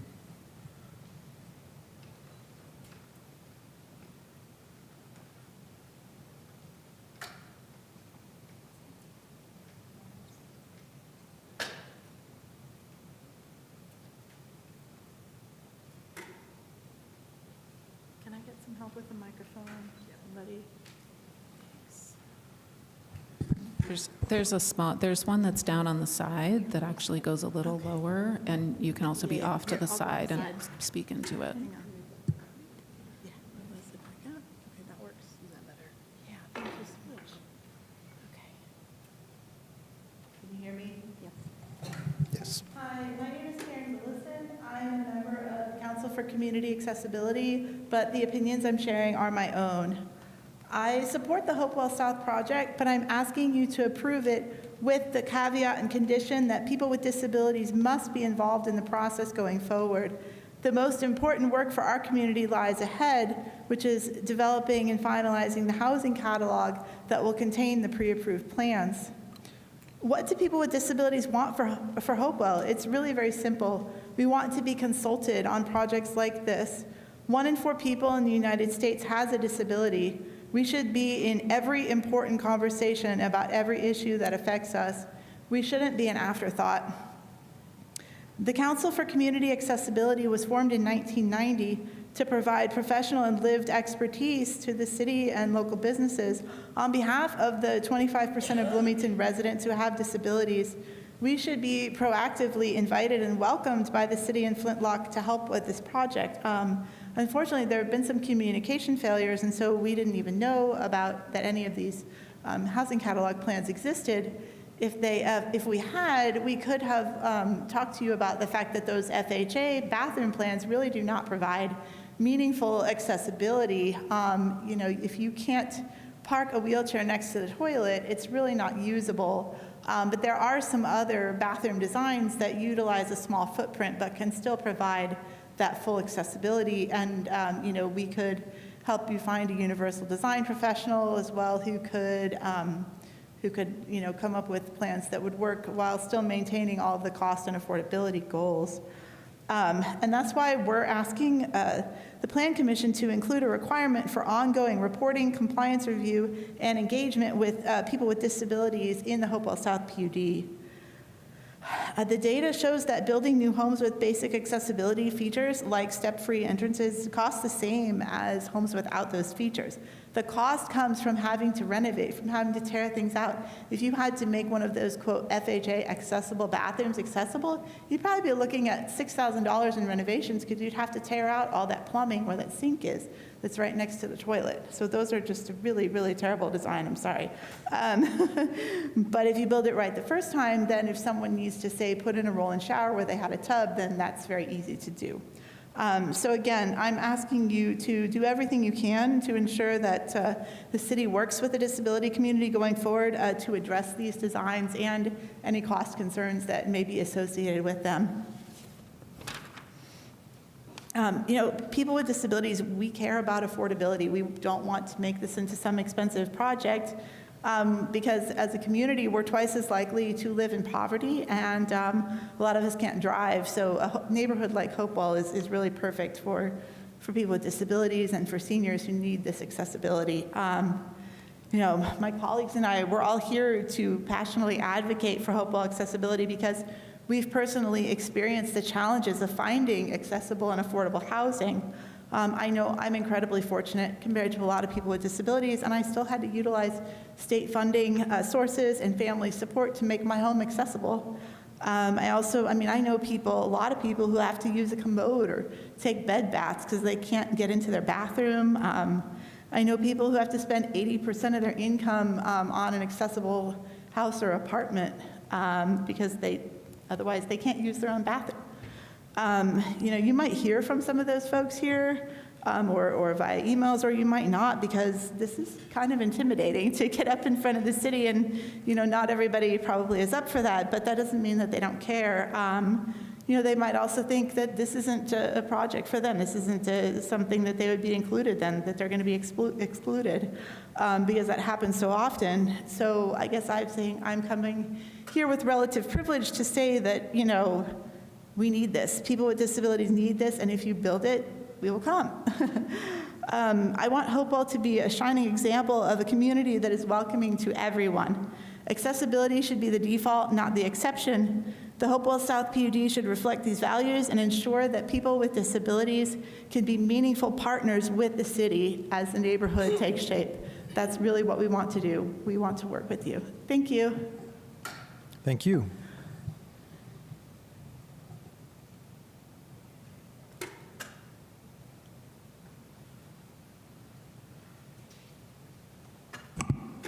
Hi again, I'm Leslie Davis, and I don't have much new to add.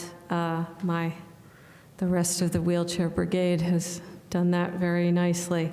I would like to say that I'd like to say thank you to Ally and to the commission for the additional detail on the housing catalog, especially the detail about at least one of these entrances being at grade. I'd also like to thank especially Anna Killian Hansen for reaching out to the Council for Community Accessibility to solicit our input on the housing catalog, because we have now come to understand that what you are voting on today is not the housing catalog. And that was not eminently clear at the last Plan Commission meeting. That being said, there have been some housing designs proposed. They are perhaps, as we see them, not exactly as how we're meant to be seeing them. So that would be really important to see the housing plans actually without the steps, or with different bathrooms, for example.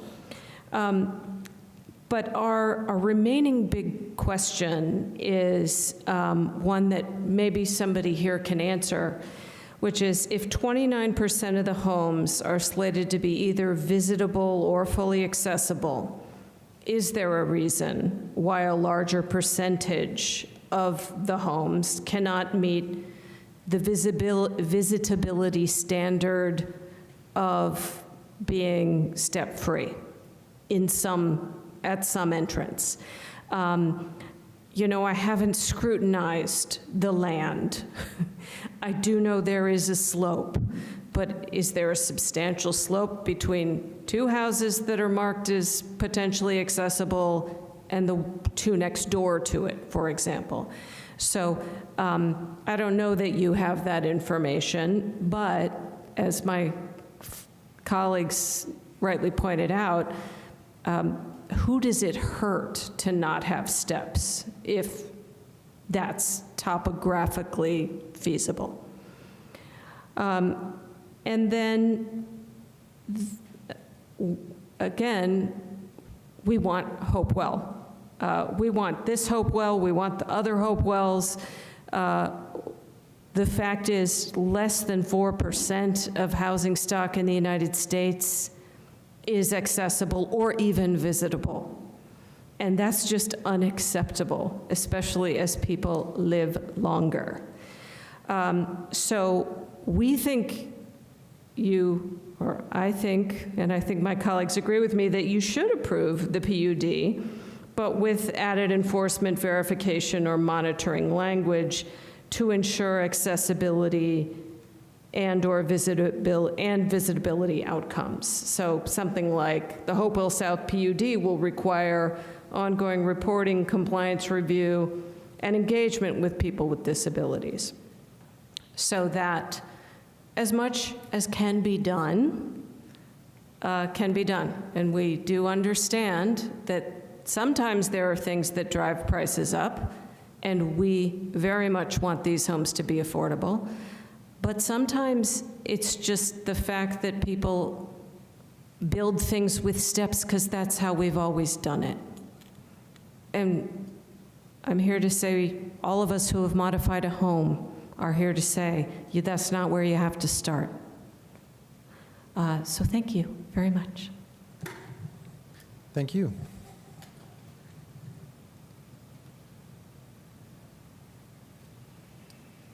Eric, do we have any online commenters?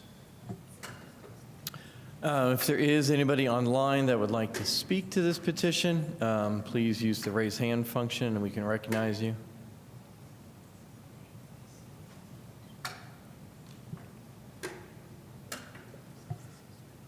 I'm not seeing anybody. All right.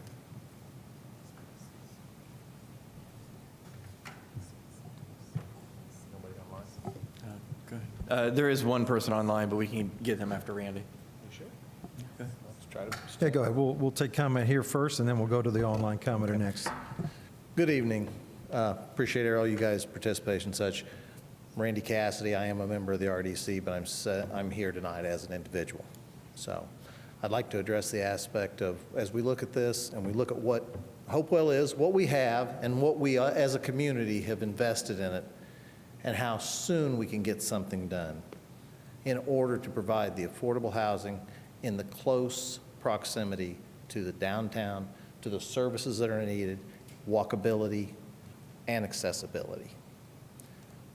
So I would propose that as you, the Plan Commission, move this forward, we see where it's financeable, affordable, and accessible. The accessibility will be based upon the reviews that go on. The affordability, while it has not all been done, we need to be able to move this project forward in order to show as a community that all of these components that we want as Bloomington, Indiana, are met, but we have to take that first step, and that first step is approving the PUD. So I'd appreciate if you guys would approve it. One comment I want to make based upon our people that have said the accessibility, as a grandfather of a grandson that was born at 27 weeks and 1.4 pounds and will never walk, you have an advocate on the RDC. That's me as an individual. Thank you. Thank you. Let's go to the online commenter, and then we'll come back to any additional comments here in the chambers. Seth, you should be able to speak. Hi, hello, thank you so much. I want to start by just saying I really appreciate everything that the folks speaking about accessibility and disability justice have said, and I just want to really echo their concerns and say thank you to all of them for speaking up. My comment is going to be a little bit more sort of banal, but so I actually live adjacent to the Hopewell PUD that's proposed, and adjacent specifically to the little jut out in the westmost plot. And I was looking at the plan and I saw that there was 2 avocets and a trillium planned to be put in there. And I was just looking at it and I said, I don't know how that's gonna fit because it is not that large of a space. And I actually went out this afternoon and I got my tape measure And I measured that space, and it measures 98 feet wide, and the diagrams for those buildings measure 114 feet wide, which is 16 feet wider than the space permitted. It just doesn't fit. And I understand this is preliminary, some of the things are not to scale, but and I guess I want to say this. I really want to love this plan. I really want it. I don't want to live backing up against a parking lot. I want to live backing up against neighbors. I believe in affordability. I believe in density. Like, I was excited about having a neighborhood next to me. But like, it just seems to me that this is one example that's like adjacent to me, but it really makes me question a lot of the way that this plan is. And it just makes me feel like maybe we need to like kind of reconsider how this has been approached. I'm not a huge expert in how zoning and planning works, so I don't know if this is necessarily even the time to bring up concerns like this, but that's just sort of where I'm at with this process and the concerns that's brought up. The other big component of it for me is I'm very concerned about, and I understand a lot of it is provisional, but I'm really concerned about, just from looking at it, almost a third of this section being designated for a future police headquarters. You know, it feels like a lot of this is just really crammed in. We could have a little bit more space, have things not be quite so on top of each other if we weren't putting a police headquarters that is slated to be 3 times the square footage of our current police headquarters. We don't need that kind of police expansion in our community. We need affordable housing, and we need neighborhoods. And I'm not excited about having the police down the street from me, and I'm not excited about being down the street from such a significant component of police expansion in our community when authoritarianism and police expansion is on the rise across the entire country. So that's kind of the things that I have thinking about this. I appreciate everybody's time. And I've got my housemate here, so if you see my hand raised again, I'm not trying to talk twice. That'll be the other person. So thank you very much for your time. Thank you. Would you mind stating your name for the record, please? Oh, yes, Seth Muchler. Thank you, resident of City of Bloomington. Thank you. Hi, thank you. My name is Greg Alexander. The first problem with this proposed district is it's overly focused on cars. You know, every unique aspect of the design is downstream of a focus on serving each one of these lots with cars. The actual unique thing about the site itself is that it's 2 blocks from the B line. It's walkable to downtown easily. It's bikeable to campus easily. It's walkable to campus if you're a little bit patient. It's a very good location for people who don't have cars, and that makes it a lot more affordable if you don't design around the car. The second problem, it should not be a PUD. There's nothing unique about the need to develop infill urban housing that could be affordable. That's not unique. And it doesn't even meet the formal requirements. The only way that it meets the formal requirement for 5-acre minimum is by including parcel B, which is a red herring for this.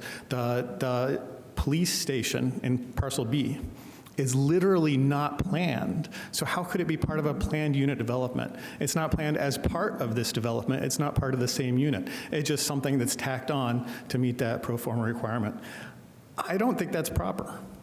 I don't think that's proper. I think that, well, I know that the UDO requires that the person of the department head of planning and transportation to make that determination, and I think you need to actually require him to say that, to put his name on this proposal, because that's what the law requires. Another way you can tell a PUD isn't right is there's no way to satisfy the permanent affordability. There's none. Like, there's shifting hands. It's not going to be possible. The correct solution to all of these problems is really simple. We need to amend the R4 district. We need to have the same allowances for no minimum lot size. We need to remove setbacks, allow high impervious coverage, unrestricted ADUs and plexes. Discard the lane concept. The only reason we need that is because of this design decision very early on to focus on the car.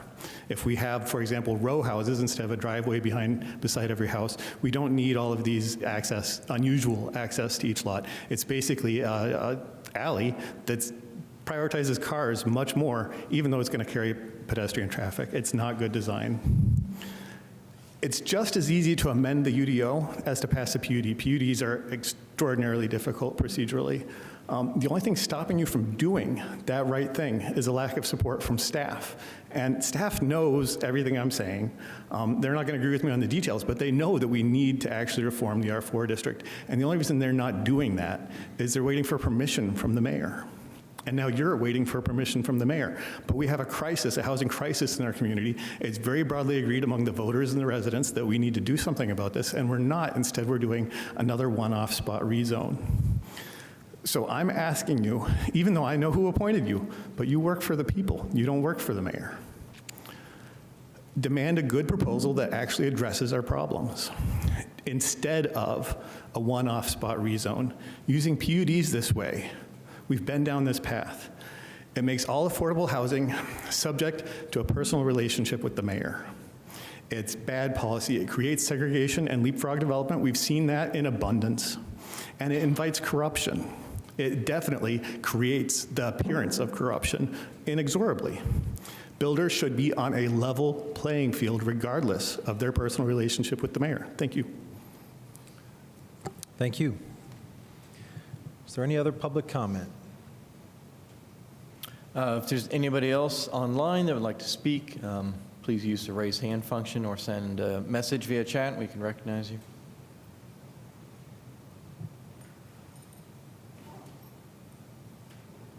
I'm not seeing anybody else online. All right, last call for public comment. I'm sorry, Seth has raised his hand again. I believe he indicated there might be somebody else in the household. Sure. Yep. Seth, you can go ahead and speak again. Hi, not Seth. My name is Megan Taylor, so you can have that for the record. So again, I also live adjacent to the proposed development, directly adjacent. And my concerns are brief. My primary concern is with affordability. Just looking at the proposed cost of the units, I don't believe that they are affordable. I'm also a person living with disabilities, and I know that if I didn't share housing with another person, the house we live in wouldn't be affordable in this neighborhood. And it is, that cost is low in comparison to the proposed costs of the new units. You know, again, I also value living in a community. I value my neighbors. You know, I want to live in livable, diverse, vibrant communities as well, neighborhoods. And so I just see the proposed cost of these new units as highly exclusionary.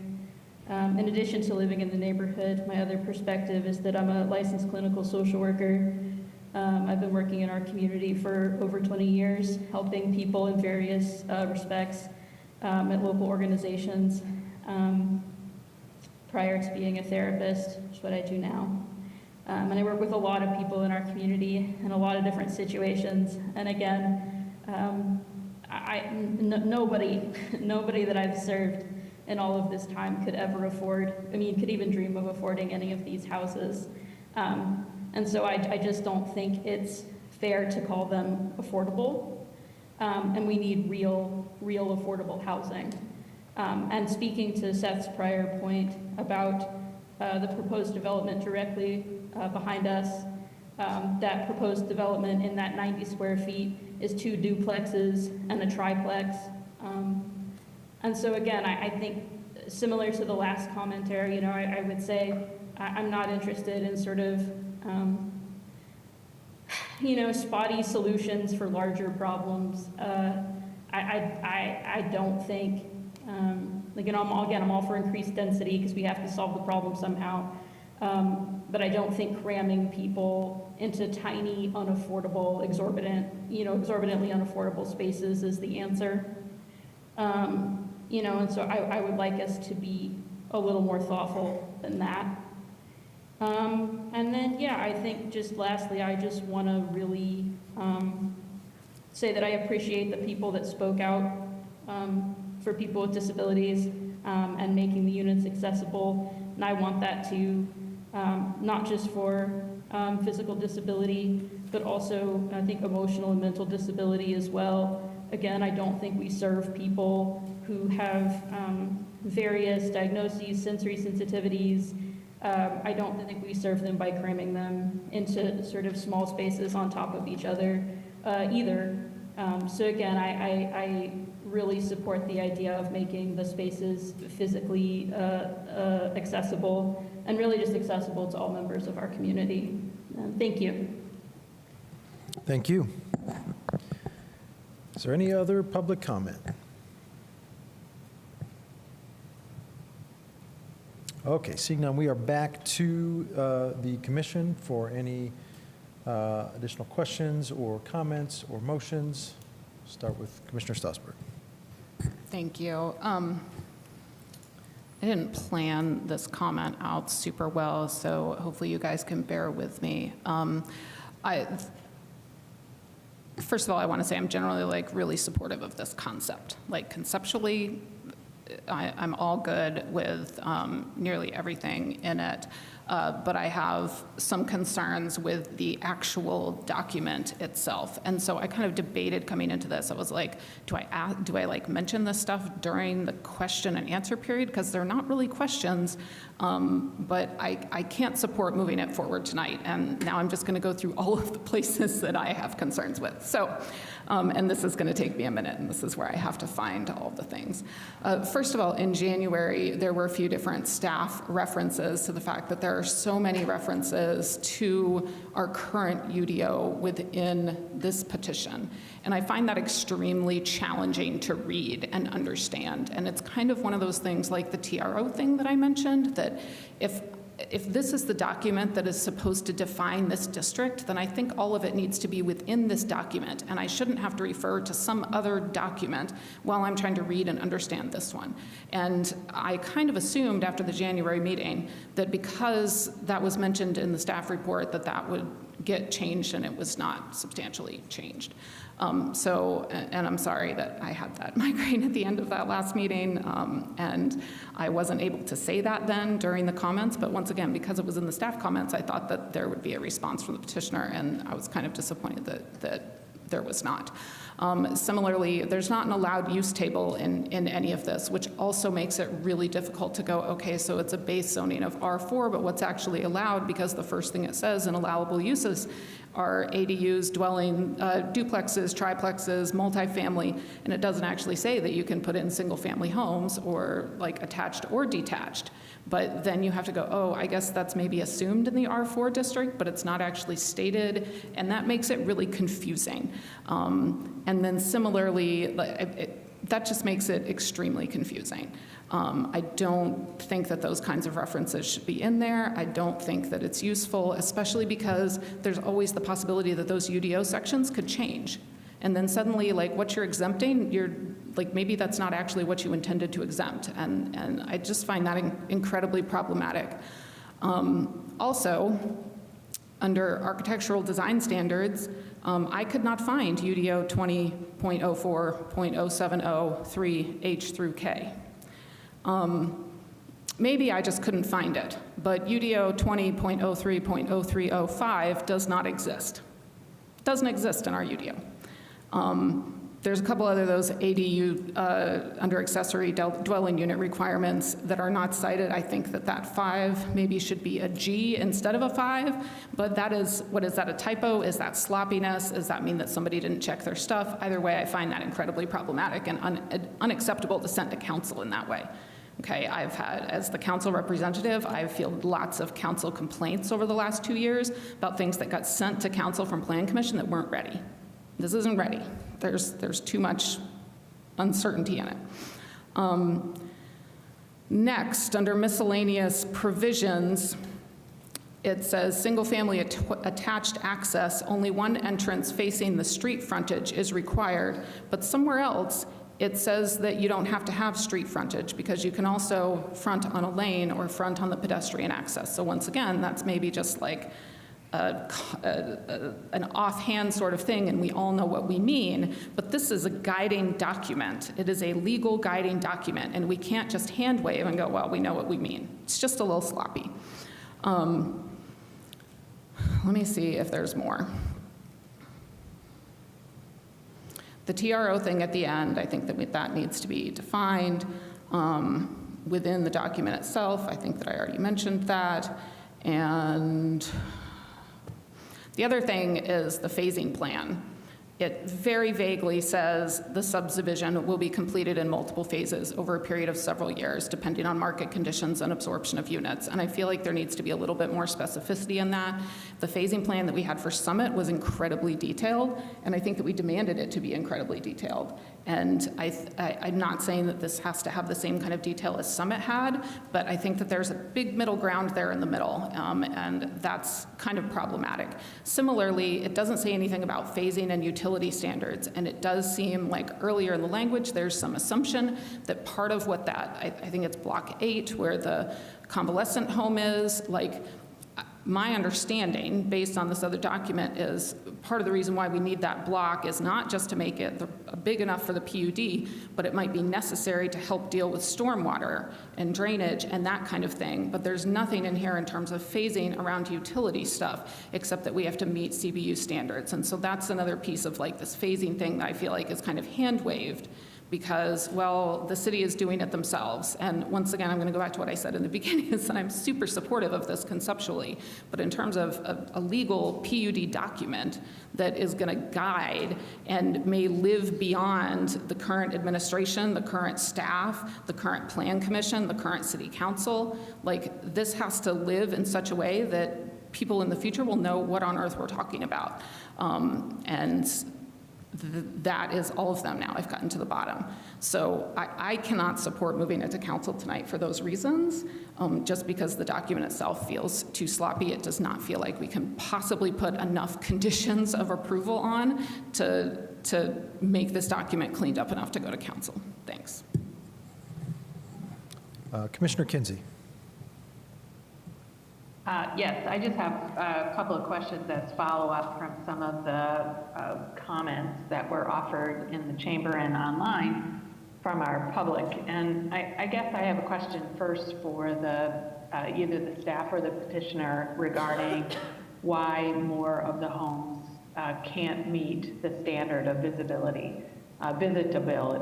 And I wonder if any thought has gone into what would it take to assure that standard across the board? Visitability, I think, was the term that was used. Is that possible?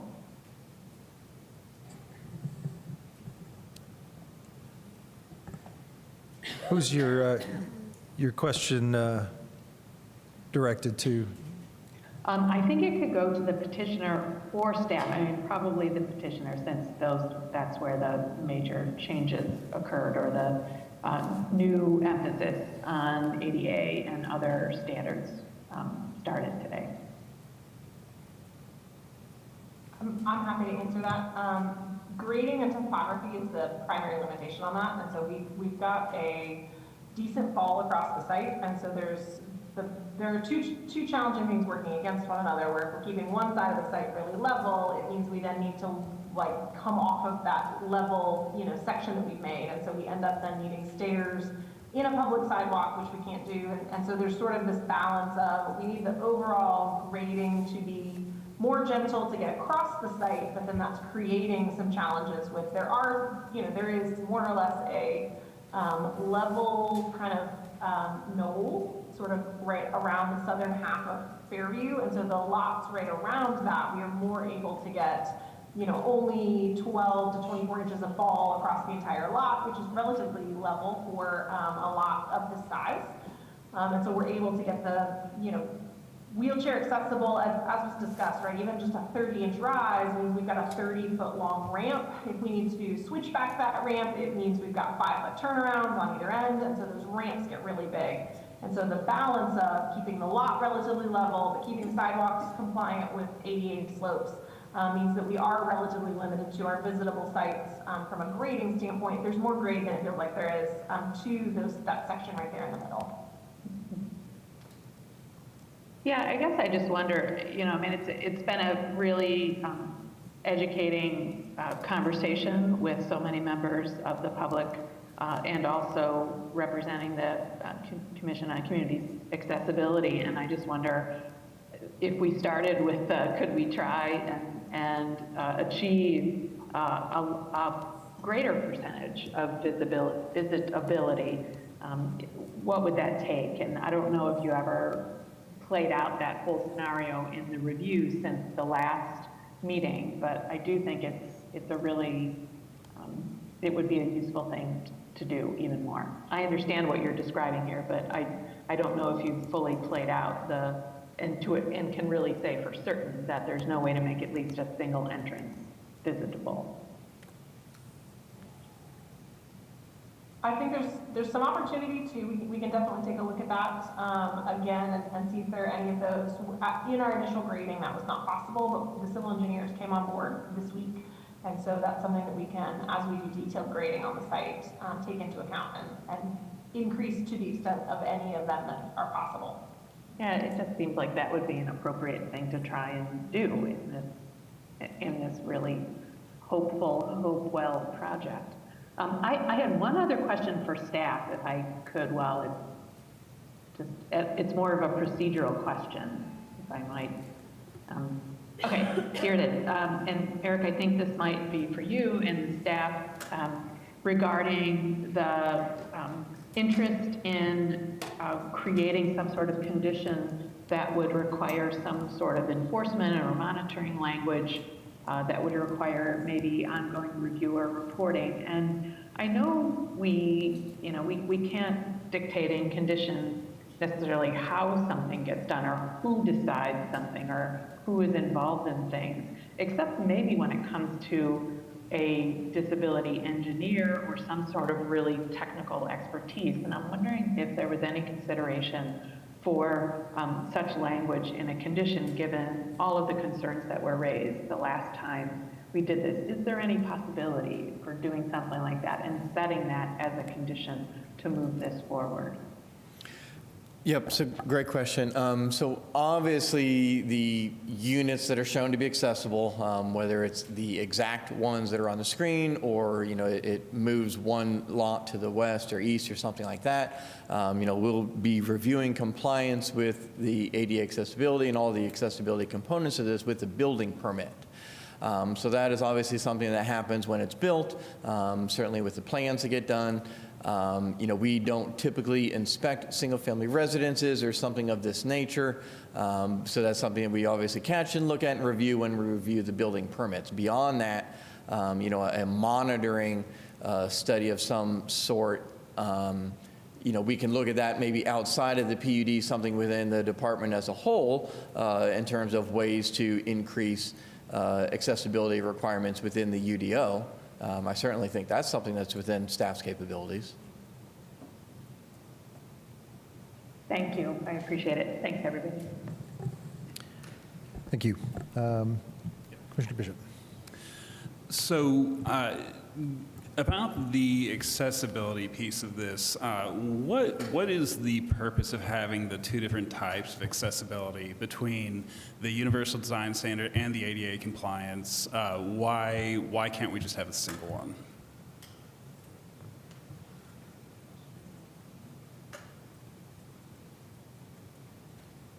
I'm assuming Ally is probably the appropriate party here.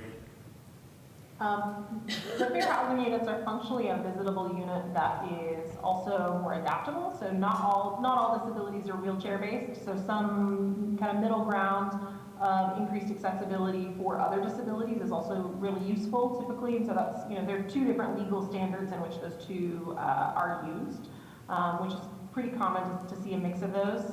The visitable standard, the FHA compliant units take up significantly less space than the full ADA units do, right? The bathrooms and kitchens are half the size. The hallways are more of a normal residential hallway size. And so we had previously looked at, we have a couple other schemes that we had done that have more fully accessible units, but because it was cutting down our total number of units, it was driving overall costs up. Average cost of unit was going up as we had those larger units. And so the balance of affordability and accessibility.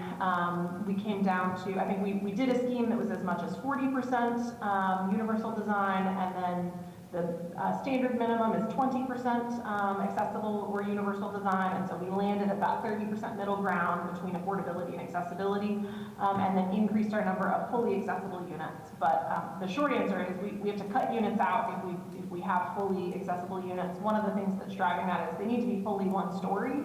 And in most neighborhoods, once you've paid for the foundation, getting the second, you've paid for the foundation, you've paid for the roof, so getting a second floor is typically less expensive square footage to build. And so we start to run into some overall, reduced unit areas, reduced unit counts, so increased costs. And so we're really balancing between those two things and just the feasibility of getting the plans in. And when you talk about increased cost, if you were to do, contrary to what we've proposed here, how much are we talking? Are we talking a few $1,000s? Are we talking about doubling the project cost? I mean, give me a scope and scale. I'm speaking from memory, several months old, so I'll do my best on remembering that. But I think that in the scheme that we had a 40% accessible units, I think we had lost 15 overall units in order to increase that by a few, and giving extra space for grading and ramps was one of the things that was driving that. Even if we look at those two bathrooms side by side, right, it's twice as big. A lot of if you stay in a hotel and you stay in an accessible unit, it's twice as many square feet. And so you do end up with, a larger house that is all one story that needs more space around it. And so in a constrained kind of area like this, you do end up losing some units and having a higher foundation cost and roof cost relative to the total square footage of the house. So your price per square foot does go up a little bit. And so we were trying to balance that and find a good middle ground between accessibility and affordability, working with the city and the RDC. But for a minor cost increase, it seems like that's reasonable for anyone with a disability to be able to look at these and say, oh, I can move into these, as opposed to, oh, I can only move into 5 of these. And then also who can come to be in their place of residence and who they can sell it to in the future. So it seems like it's more limiting than helpful to create these two classes of folks that have disabilities, ones that can access them and ones that cannot. And similarly, along the same line, I'm not originally from the area, so the walkout basement is foreign to me when I first came here. But for everybody else, Indiana, especially this part of it, has rolling hills and a lot of topography. So the fact that grading's an issue is mystifying to me, because it seems like we could grade that out given the barren nature of the plots of land that we're looking at.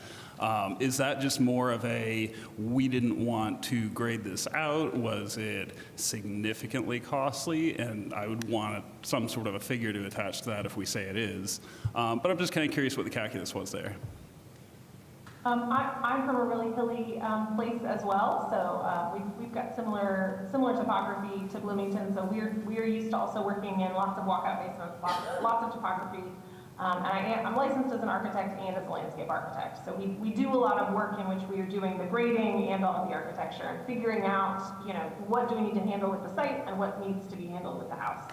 And again, it's part of the problem is not grading it out to be smooth. It's the overall fall that we've got constrained edges of the street. And so if we have, 20 feet of fall across the site, we have to make up that 20 feet somewhere. And so if we start at the high end and, grade at a 5% grade or, 4.8% grade that is ADA compliant, and then just put a retaining wall down on the low side, we've still got to get a way to, connect back down to existing grade. And so in a, fully greenfield site, you might have more of an opportunity to sort of grade out to the edges and take up some of that grade. But in a constrained situation like this, where we need to connect all of our sidewalks, all of our streets into existing grades that we can't adjust, you end up with pretty significant retaining walls that do add, hundreds of thousands of dollars of cost to the project overall, but you also end up unable to connect pedestrians up into that neighborhood other than them coming around to the high side to then get onto the flat section we've made. Okay.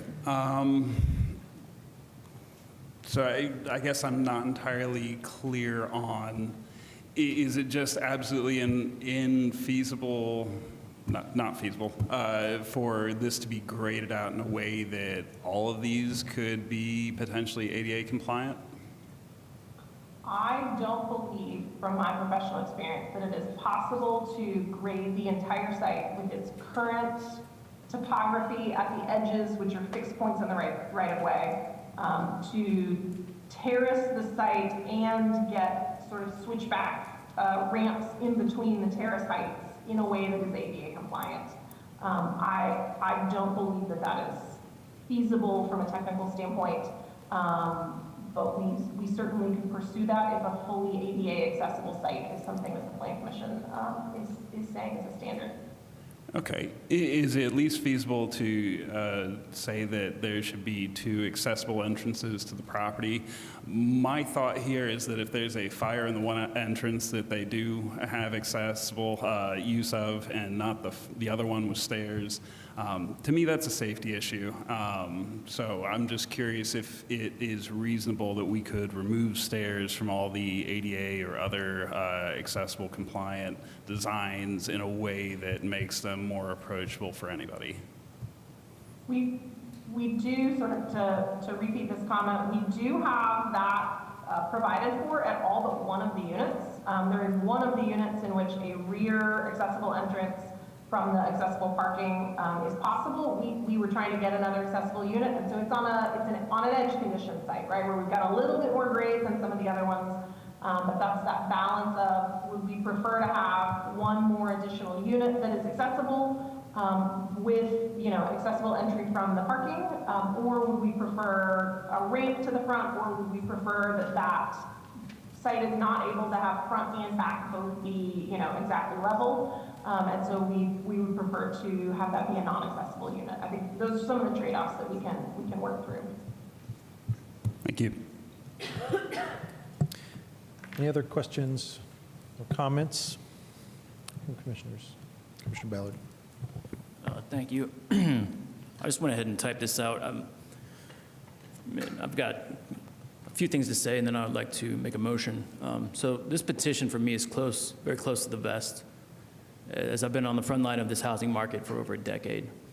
This petition is the ultimate balance of the essence of time, given our housing epidemic, and giving accessibility for all citizens, which I'm fully in support of. We have to start somewhere beyond meetings just like this and the ongoing ad nauseum conversations throughout City Hall and the city itself about affordable housing. The reason we are in this situation, in large part, and this is proven by data, is because projects like this have not come forward yet. I feel this is the best plan that's been put forward, not without its idiosyncrasies in many years. We need to have the macro-micro balance, but also let other parties have their say in this to structure it in the best way possible. I firmly believe our purview in the Planning Commission, again, my own opinion, isn't as wide or as vast as our conversations, comments, and questions seem to be around it. I'd say let's let others, such as all the working parties who have brought it to this point, and people that are in trusted leadership positions to move it forward. We need to include the Council for Community Accessibility. I believe those comments, for me, and I think for all of us, are incredibly helpful and insightful, especially given 4% of nationwide units, only 4% are ADA accessible. That's shocking, and I've been in real estate a long time. I'd consider making that a condition of approval. Finally, this petition needs to include deep consideration for public education on the title deed restrictions from day one, specifically for the future developers and buyers, which I know is already happening, as I'll be attending a meeting this Thursday put on by Anna Killian-Hansen with HAND, who I believe does a phenomenal job educating the public about the housing crisis we're in and the solutions. This, to me, is going to avoid any entrapment or legal quagmire, which we have to trust will happen and will get addressed. I believe we need this as a tool to work within the confines of the UDO to bring housing that can be attainable to fruition. And therefore, I would move to forward this to City Council with a positive recommendation and the 9 conditions of approval, and adding a 10th, which is that the Council for Community Accessibility is included and these ongoing meetings, however that gets set up, it's communication 101. So, but including them to me would be the 10th that I would add, and that's one of the most important ones of all those conditions. Thank you. All right, I think we need, if you want to make that motion, I think we need specific language for that 10th condition of approval. I have language. What's that? I have language that was. You have language? I was thinking exactly the same thing. 10th condition for approval could be prior to the approval of any primary plat or final plan in the Hopewell PUD, petitioners shall prepare and include in the project record written documentation describing how visitability and accessibility were evaluated and how people with disabilities were engaged. That work? I like that. Okay. It's not too burdensome, required, but it elevates this to an explicit concern that has to be thought of. Staff, were you able to get that in writing, or do we need to state that again?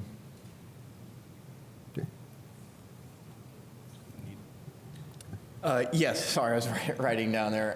So yes, we did get that. Obviously, you know, that condition will just kind of be a report of sorts that lives in the final plan approval. You know, unless it's, you know, something that was desired in some other form, you know, it would just be something that the petitioner gives and lives with the final plan approval. Are you comfortable with that? I mean, is your I motion at this point? You're right, you're right. I think I want it to be clear. I want it to be, these meetings that are happening, however often, they don't have to be, everybody has, the Council for Community Accessibility doesn't have to be at every one, but it should be at a minimum, you know, amount of these meetings, I feel like. And I guess I can't really quantify that off the top of my head, but I would just, maybe you could help me on. Again, if I could speak, David Hiddle, Planning and Transportation Director. I think there's two different planes you're speaking on. One is global and acknowledging the fact that our UDO treats accessibility via the requirement for universal standards primitively and needs to be fixed. I think that's something that needs to happen. And then there's the more specific, case-specific one having to do with Hopewell. In that case, you know, they are meeting, the petitioner is providing more accessibility. They're meeting the standard with a 30% accessibility rating rather than the required 20. Where I personally see that we can do a lot of work, and most of that with CCA, is looking at how the ordinance can be amended to take it, you know, away from the, you know, fifth of a page right now that we have dealing with the entire subject to something with more meat and more substance that can serve the city long-term without them having to, you know, come and speak at every hearing because they're just not represented in the law. So I would seek clarification there. What Tim was describing initially sounded like something that would lead towards UDO amendments.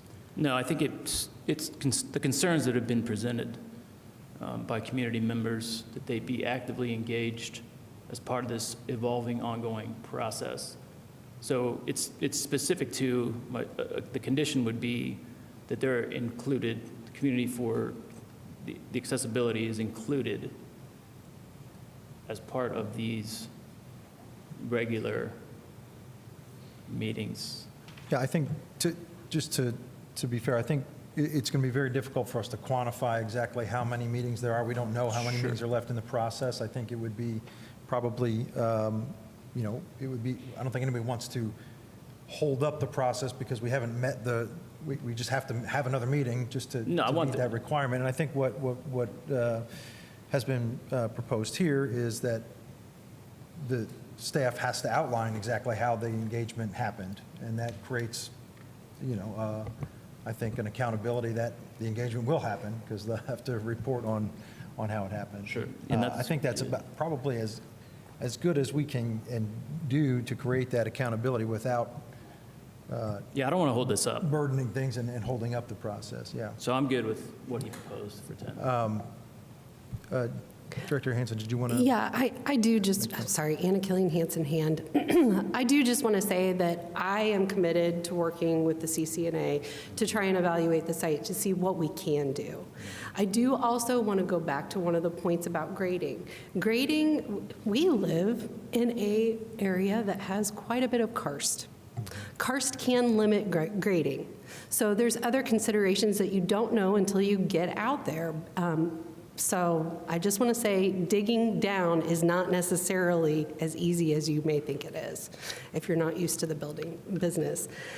The other thing that I would really like to address, I would like an opportunity to talk about the housing market and the need for this kind of project. You know, as you guys are well aware, Bloomington is the most housing cost burdened metro area in the state of Indiana. We are, I mean, it's not theoretical. It's a housing crisis that is already reshaping who can live, work, and remain in our city. Housing scarcity is now an economic issue. 72% of Bloomington jobs are filled by workers who live outside the city. Employers struggle to recruit and retain talent. Young professionals cannot find starter homes. Long-term residents cannot downsize. Workers commute longer distances, weakening our tax base and eroding community stability. This is what happens when housing ladder is missing rungs. Without entry-level homes, young families cannot enter the market. Without smaller ownership options, older adults cannot right size. When turnover stalls, prices rise everywhere. A key misunderstanding in the housing debate is the role of new construction. New homes are often criticized for not being affordable enough, but new construction does not exist in isolation. It reshapes the entire market. When new homes come online at higher price points, they relieve pressure on the existing housing stock. A buyer choosing a new home competes directly with older homes, which naturally moderates prices and stabilizes the broader market. Without new supply, all price levels and prices rise everywhere. I think it's also important to draw attention.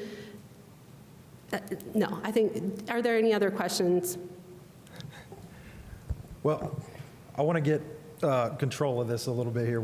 Sorry. We were in the midst of trying to get a motion on the table here, and this is, we've gotten a little bit out of order here. So I would like to get back to Commissioner Ballard's motion, and we'll have some more time for comment and questions once we get that on the table.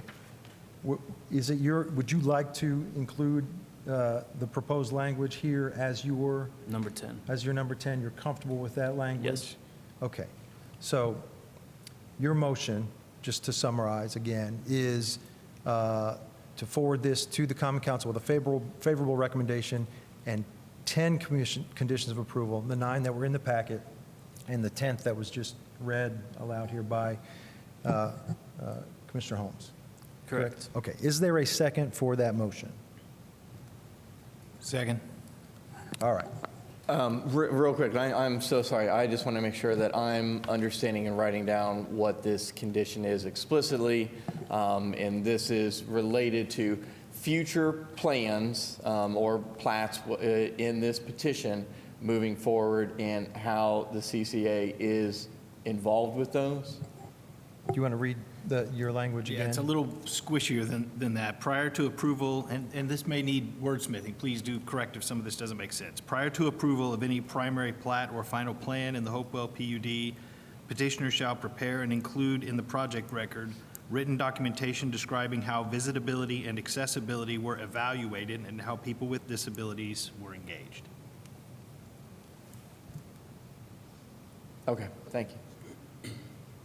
All right. So we have a motion and a second. Do we have any discussion on that motion? Commissioner Strasburg. I'm just going to reiterate again that I'm going to have to vote no on this right now, because what you're doing is you're forwarding the exact language that is in that PUD right now, and I pointed out multiple areas where that language has to change. So I appreciate that you want to speed things up, but you're not speeding things up by sending something to council that's not ready, because if it was ready, then council could hear it very quickly. If it's not ready, then I'm just going to be like, President Asari, please drag this out slowly so that there is time to deal with amendments, because the petitioner cannot change anything once you forward it until council has it in front of them. So you're not saving any time by forwarding something to council that is not ready. And I appreciate the sentiment. And like I said, we are in a housing crisis. We have a problem, but we have a petition right now that is not ready, that needs amending. The language, the grammar, the nuts and bolts need editing. It's not about the substance or the content. That's going to be its own discussion at council in terms of so many pieces of it. But the actual language of what it's describing is problematic right now. And you can forward this to council if you want to. I have to vote no because my colleagues will be really disappointed if I let something go to them that is not ready in this way. Thanks. Thank you. All right. This motion, I got it. This motion is on the table, so if you agree with that, then vote no on this motion, and someone at that point would need to propose another motion to continue this to another hearing. Commissioner Bishop was up next, and then we'll go to Commissioner Kinsey. I just want to point out that this is not supposed to be a housing panacea for Bloomington. It is a prototype. It is the very first version of something that we intend to replicate successfully in better iterations over time. And just like everything else, you have to start somewhere. Deliberative bodies, political groups are not great at being very precise at what they do. They are not German auto manufacturers.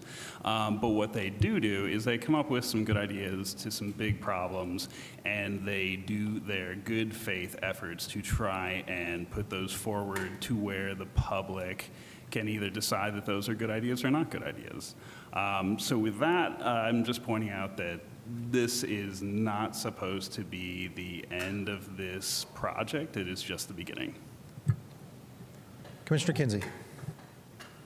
Yeah, I appreciate what Commissioner Stossberg is pointing out, and it doesn't serve the project or us well to send and forward ill-formed ideas because they just get stalled at another level. So I share the concern, and this has been a concern of mine with whether this should have been a PUD in the first place, because it does require a lot more specificity, and it requires that there's an allowed use table in the document itself to assure that we're not losing track of decisions and what's allowed in this space. So I share the concern and disappointed that we don't have something that is more buttoned up in that way, but I also don't want to hold this up. So I will be supporting it, but understand that this is not ideal. The other thing I really appreciate is the public's comment about the community, the involvement of the community, the Community Commission on Accessibility, and I also appreciate all of the other public expertise in the room tonight and the week before and what got submitted in the packet. And I do think that including a condition, despite the fact that I might have some questions about its enforceability in terms of who is involved in decision-making, I think it's the right thing to signal before we send it to council that this is a serious issue and it deserves more attention, both for this project itself and in the UDO as a future initiative. And I really appreciate Plan Director Hiddle's comments about the need to address this in more than just a fifth of the page in the UDO. So I hope we can move forward on something like that, but I thank everybody for their comments tonight. Thank you. Commissioner Seabour. I guess just whenever we have petitions and we propose adding or modifying conditions, I always like to explicitly make sure the petitioner is okay with us adding the condition, and I don't think we've asked, and I just ask if the petitioner is comfortable with the added condition as proposed.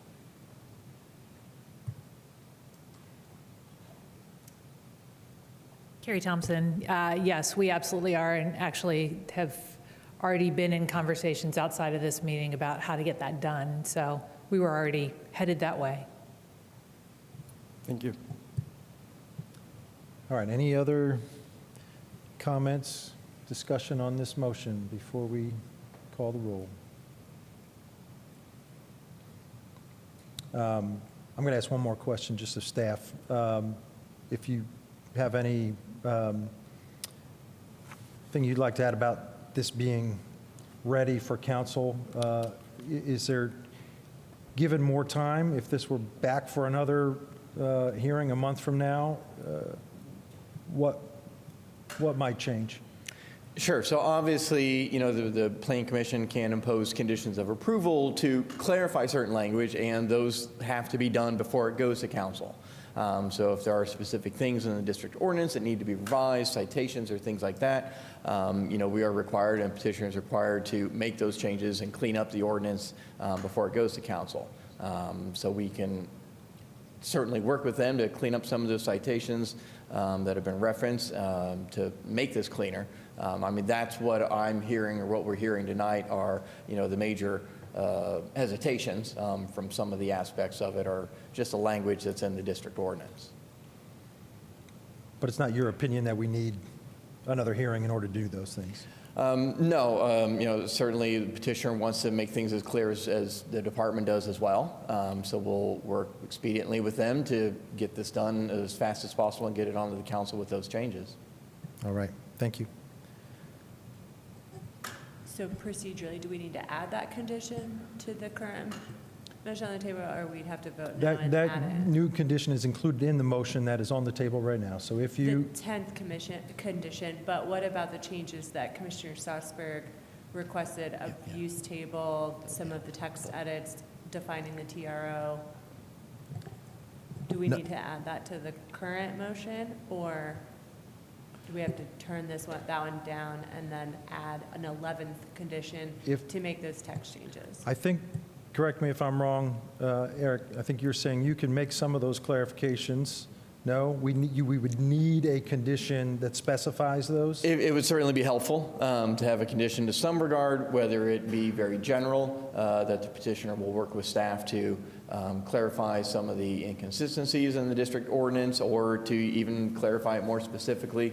You know, as I mentioned, you know, I did make notes of what Commissioner Strasburg mentioned.